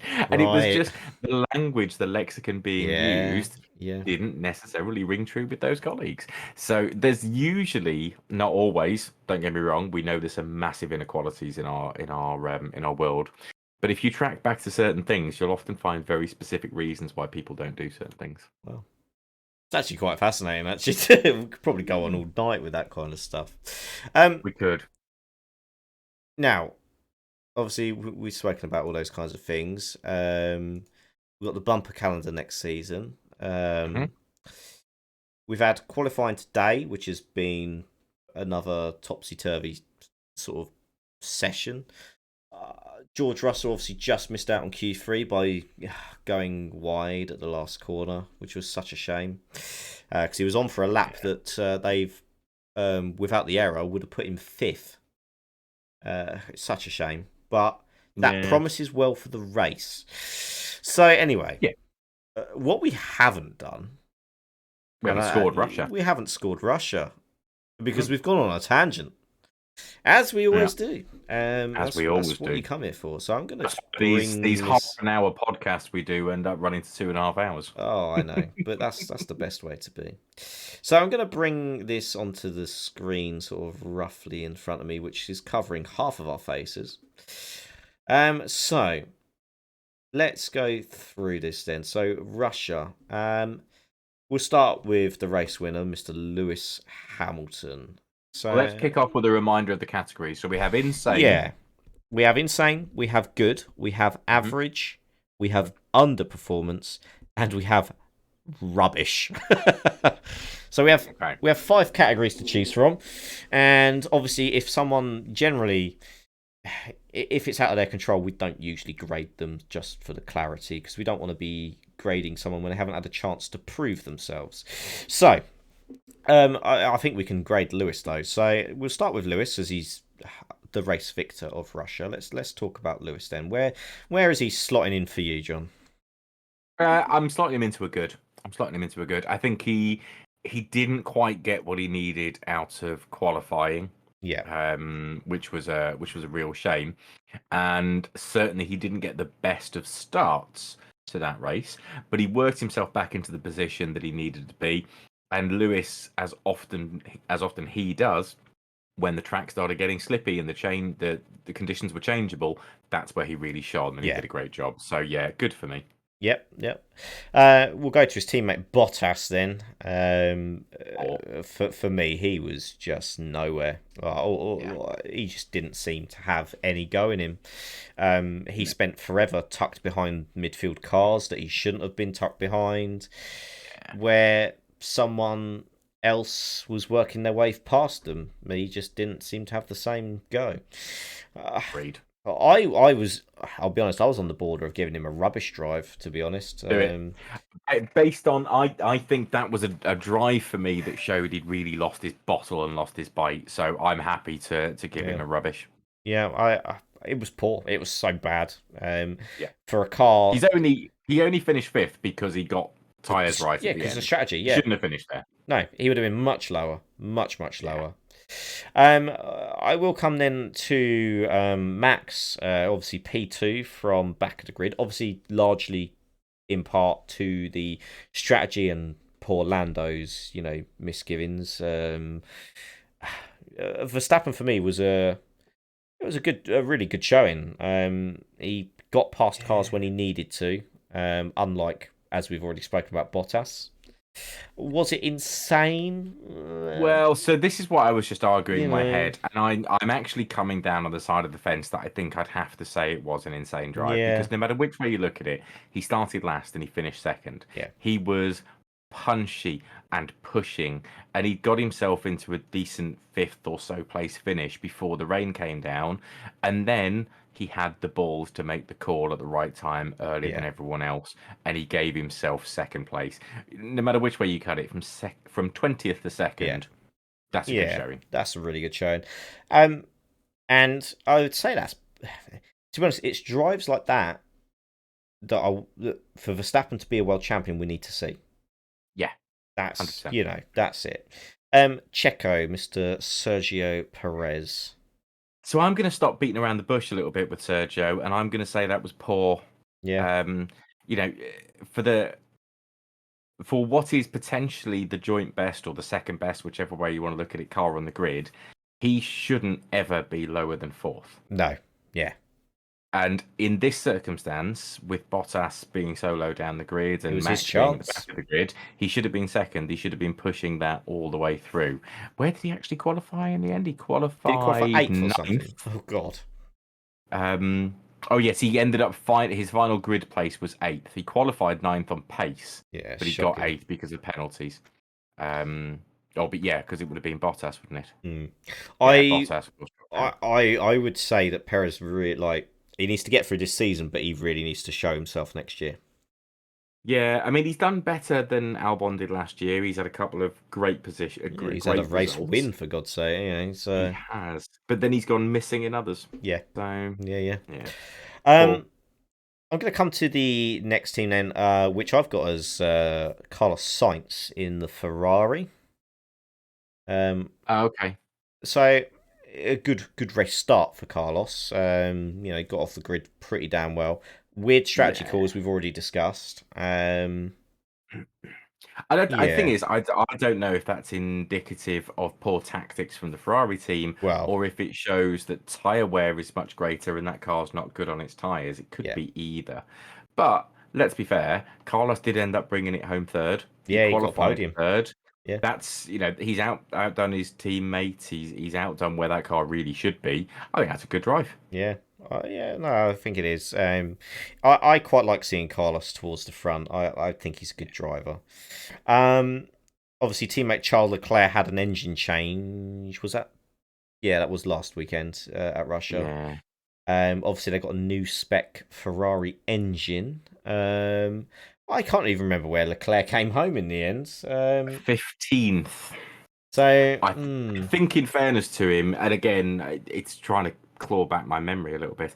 I think part of that is because he struggled on dry tires in the wet and was one of the later cars to change. yeah, But it wasn't a great showing, especially considering his teammate was third. I'd probably say that's poor. I'd put that down as a poor for Charles. yeah, and with the older spec Ferrari as well. Mm, Um, I'm gonna do it. I'm gonna go to McLaren. do it. So, I've got a word I want to yeah. say. So we've got Lando Norris. Insane drive. Insane I'm, drive. Yeah. I can't blot his copybook for what No. happened in the last 2 or 3 laps. That's just Yeah. that's just the fate of the gods. He had that race controlled from start to finish. Even when he was running behind Carlos Sainz, Lando was in control. Um, it was a brilliant drive. It was a really mature drive from him. Had the weather not have changed, that would have been his first win. Yeah, it would have been his first win. Because they were saying actually in the practice chat yesterday when they were talking to McLaren, they were saying he had actually been saving his tyres throughout his stint for the Hamilton pressure at the end, and where Hamilton had been ripping his to shreds to catch up. Lando Lando had still more had, left. yeah, he had more left, and as we know with these Pirellis, that's your be all and end all. Once your tyres go, you goodbye. Danny Rick then, I think that was a good showing from Danny. He brought it home yeah, fourth in the end. yeah, he did, he He did, he qualified up there.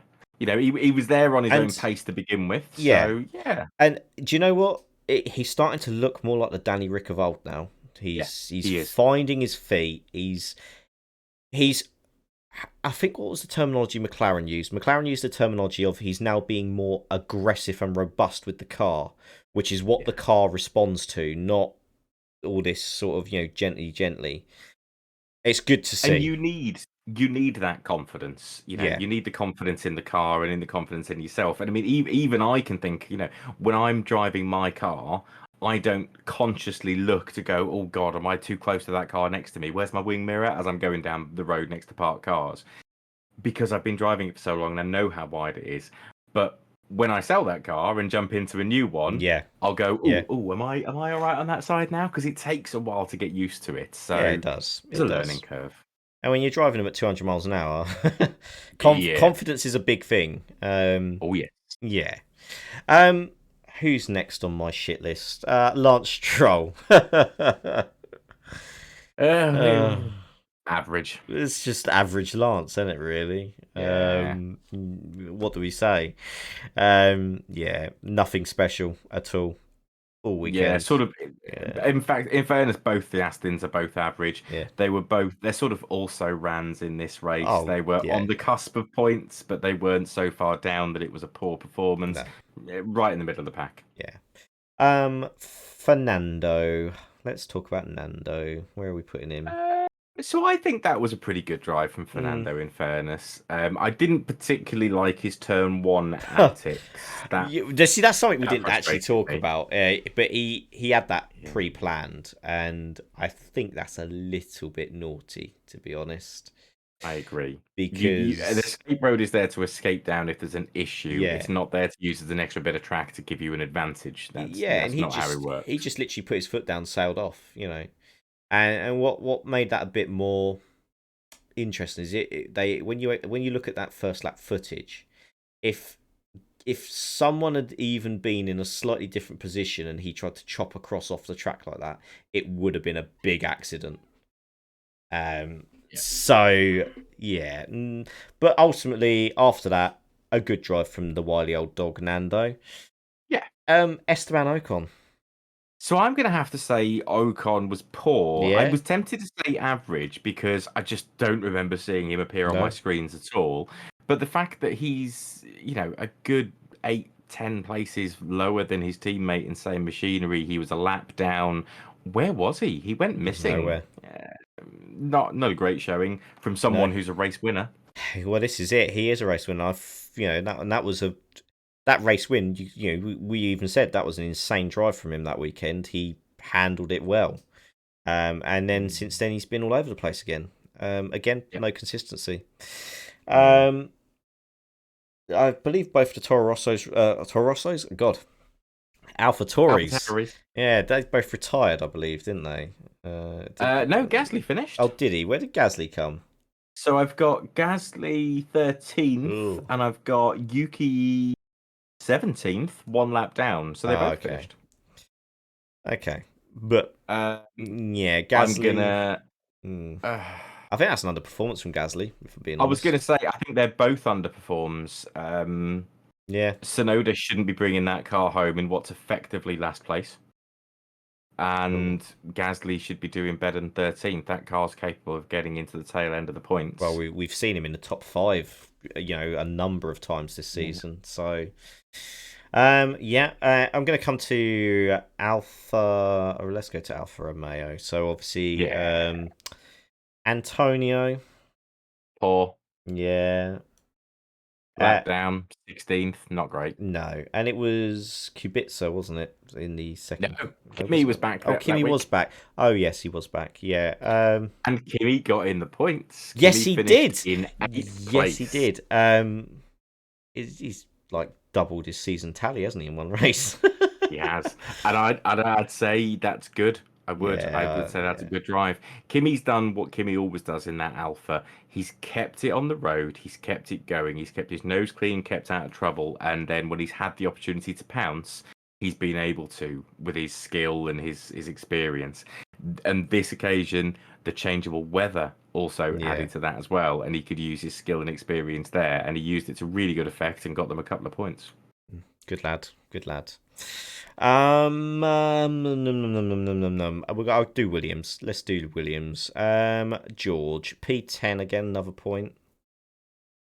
I've still got Yeah. to say that's good. I Yeah. think for a Williams, based on what we know of their performance, even at the beginning of this season. Yeah, yeah. Getting the points is a cracking result, so that's good. Where did I missed Latifi? What happened to Latifi at Russia? So I'm a little bit confused by this. Now, I don't remember it either. Nick Latifi was classified despite only finishing 47 of the 52 laps. He retired due to accident damage, but I don't know what the accident was. I don't remember him having an Oh accident. no, he did, but I thought that was right at the beginning of the race. I mean, it might have been. All Because it takes is something to block the radiator and the car starts I'm overheating later in sure the he day. came. I'm sure he clobbered something. Something happened at the beginning of the race. I'm sure something happened at the beginning of the race. I want to say he collided with someone at the beginning of the race, but yeah. Oh, no, that's So, 2020. I don't want 2021. okay. Yeah, I didn't really see fully what happened with Nicholas. I'm sure something happened at the beginning of the race, but There seems to be some indication of it coming together with Latifi. With Mazepin. ah, Um, well, that wouldn't surprise because Mazepin actually started further up. He got himself further up, didn't he? Through the opening chaos. his afternoon ended when he spun on slicks in the rain and Aha. was obliged to retire with wing damage. Uh, okay, so he was, in that respect, then, he was the only driver to bin it so badly when the weather changed that he couldn't get back into the race. Right. In which case, I'm going to move from what my prediction of average was going to be down to a poor. Yeah. If he's the only one Yeah, of 20 drivers on the he's the only one, circuit to isn't bin he? it. Yeah, he's the only one. Okay, Mr. Mick Schumi. Um, Mm, oh, hang on. Where are we? That's qualifying. Yeah, Mick. I just yeah. give Mick an average because he retired halfway through the race through a mechanical failure. I can't give him anything No. much more than I that. I knew he'd had issues. He'd gone off, and I knew he caught Nikita back up again. But yeah, Mm, which he has a habit of doing because Nikita is slow. Um, yeah, yeah, Nikita after the first lap stuff, he was quite high up, but then he tumbled. he did. So Um, I've yin and yanged between average, poor, or the massive underperformance for Nikita. I'm gonna go for a massive underperformance for a couple of reasons. One, he was the only car to be 2 laps down. well, Two, this is his home circuit and he should be doing better. And three, the fact that he was the only driver to qualify outside. outside of the Yeah, 107% time. The three combined to me make this a turbulent weekend, and I give him nil rubbish. points. Rubbish. You go down there with Bottas. Yeah. So yeah, I think that's yeah, I agree with those. Yeah, Nikita rubbish as usual. Bottas horrendous for the car he's in. Top like awful. Guys, let us know if you agree with those below. Obviously, when the season comes to an end, we've got to do an overall season gauge of these drivers. So that'll be an interesting one to see how that fares. So I'm going to put these away. I'll even add Kubica on today because he's driven a race this year, or two, in fact. So yeah, let us I'm know if just you trying to. agree with Russia, and I'll chuck those over there now. You've seen them, and now they're gone. So we've um, done 15 races, and we it's a have, 22 race season. So yep, we've got Turkey this weekend. Then we're on to the Circuit de Americas, yep. USA. Then we've got Mexico. Then we've got. Oh, Is it what is that? Brazil? The calendar I'm looking at says Oh, SAP. Saudi Arabia. Oh, I see. They've called it Sao Paulo Grand Prix. So Why would yes, you? then it's Yeah, then it's Brazil. Then it's Qatar. Then it's Saudi Arabia. Then it's Abu Dhabi. I, I, the only race out of these last races I just am not looking forward to seeing is Saudi Arabia because I've Yeah, seen the track and there is no overtaking spots. doesn't look great, does it? Whereas this Qatar It looks race, good. It looks the good circuit looks all right. with It looks. elevation as well. That's a bit something more to look at rather than just a flat, boring concrete fucking street track that we get. I agree. It's got some fast flowing corners They've added a where technical last sector to it as well. it might only have one heavy braking zone though. Yeah. Looks like turn 6 is a heavy braking zone. Hmm. Everything else looks like it's going to be a third gear and a fast sweeper. Some of them, they'll straight line, 12, 13, 14 just looks like one big straight line to me for a Formula One car, but we'll see. Well, I mean, if you look at the Saudi Arabian track layout, they're making a big deal about, oh, it's got the most corners of any Formula One track. Yeah, but they're all flat out. There's Yeah. no there's no real challenge here. It's not like the olden times when you'd say a Formula One car's taken 130R flat. Yeah, Yeah, exactly. these are modern day F1 cars with tons of downforce. But Yeah. when they're driving on it, those little jinks left and right are nothing. Literally nothing. Yeah, well, I'm just looking at it now. So there's 27 official Yeah, corners on here, exactly. but Why? I mean, so you've got 10, 11, 12. I'm sorry, I could draw a straight line between 10, 11, 12 without Yeah. needing a ruler. I could just straight line that straight across. There's nothing It's, there at all. and they think an F1 car's not going to do that, an F1 driver?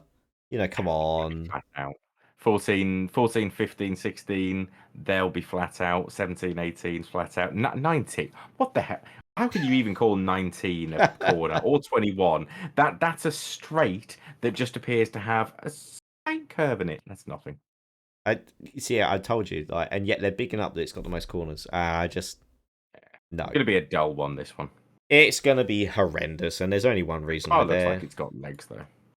Do you know? And Oh they've yeah, no, they've we're there for money. There's no two ways Yeah, about it. absolutely, and that's a good thing. I think that's a good thing that's been announced as well. While we're on the subject of tracks, obviously Qatar is going to be featuring, and they've actually apparently signed a 10-year contract.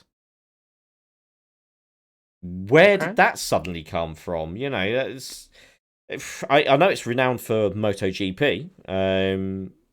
I don't know how it's going to fare for F1. It'd be interesting I'll to be see. interested to see how that's been reported. I'd be really Hmm. surprised if they'd signed a 10-year contract with Qatar unless they had a break clause in it. There's got to Three be something. years plus another 2 to Yeah, review, and then another 5 after that if all but goes well, maybe. do you But know that what? surprises me. The more F1, the better. I love racing. I love motorsport, and if I get to see more of it, then just keep on throwing that at me. Just yeah, I'm a willing victim. Yeah. Oh, yeah, Right. something about it. Well, I guess we have to see how the race goes tomorrow. We will. Well, tomorrow in our timeline of events. Obviously, this will be going straight up. So, an earlier start as well, John. Tomorrow, it's an hour early tomorrow. They're Yeah, bringing 1 o'clock. I've got to get out of yeah. bed early. I know. What is that about? Like, why would you bring it forwards? But I'm glad they're doing the races back on the hour, not that weird 10 past the hour thing that they were doing. It's literally slap bang on the hour. Get up in the morning. Well, 11:30 the coverage starts. So are we going to have news about the Alfa Romeo seat? Who knows? I think that's going to Okay. rumble on all season. I But think yeah. so. Any parting thoughts then for the Turkish Grand Prix? Nothing from me. I've got a crying baby I need to go and deal with, so I'm going to. Okay. I'll call it there. No worries. Guys and girls and everyone else in between. Yeah, thanks for tuning in, all you motorsport nuts. Uh, there'll be plenty more to discuss next time out, I'm sure. And we've got a Yeah. 2-week break until the next race after this, which is United States. So, Yeah.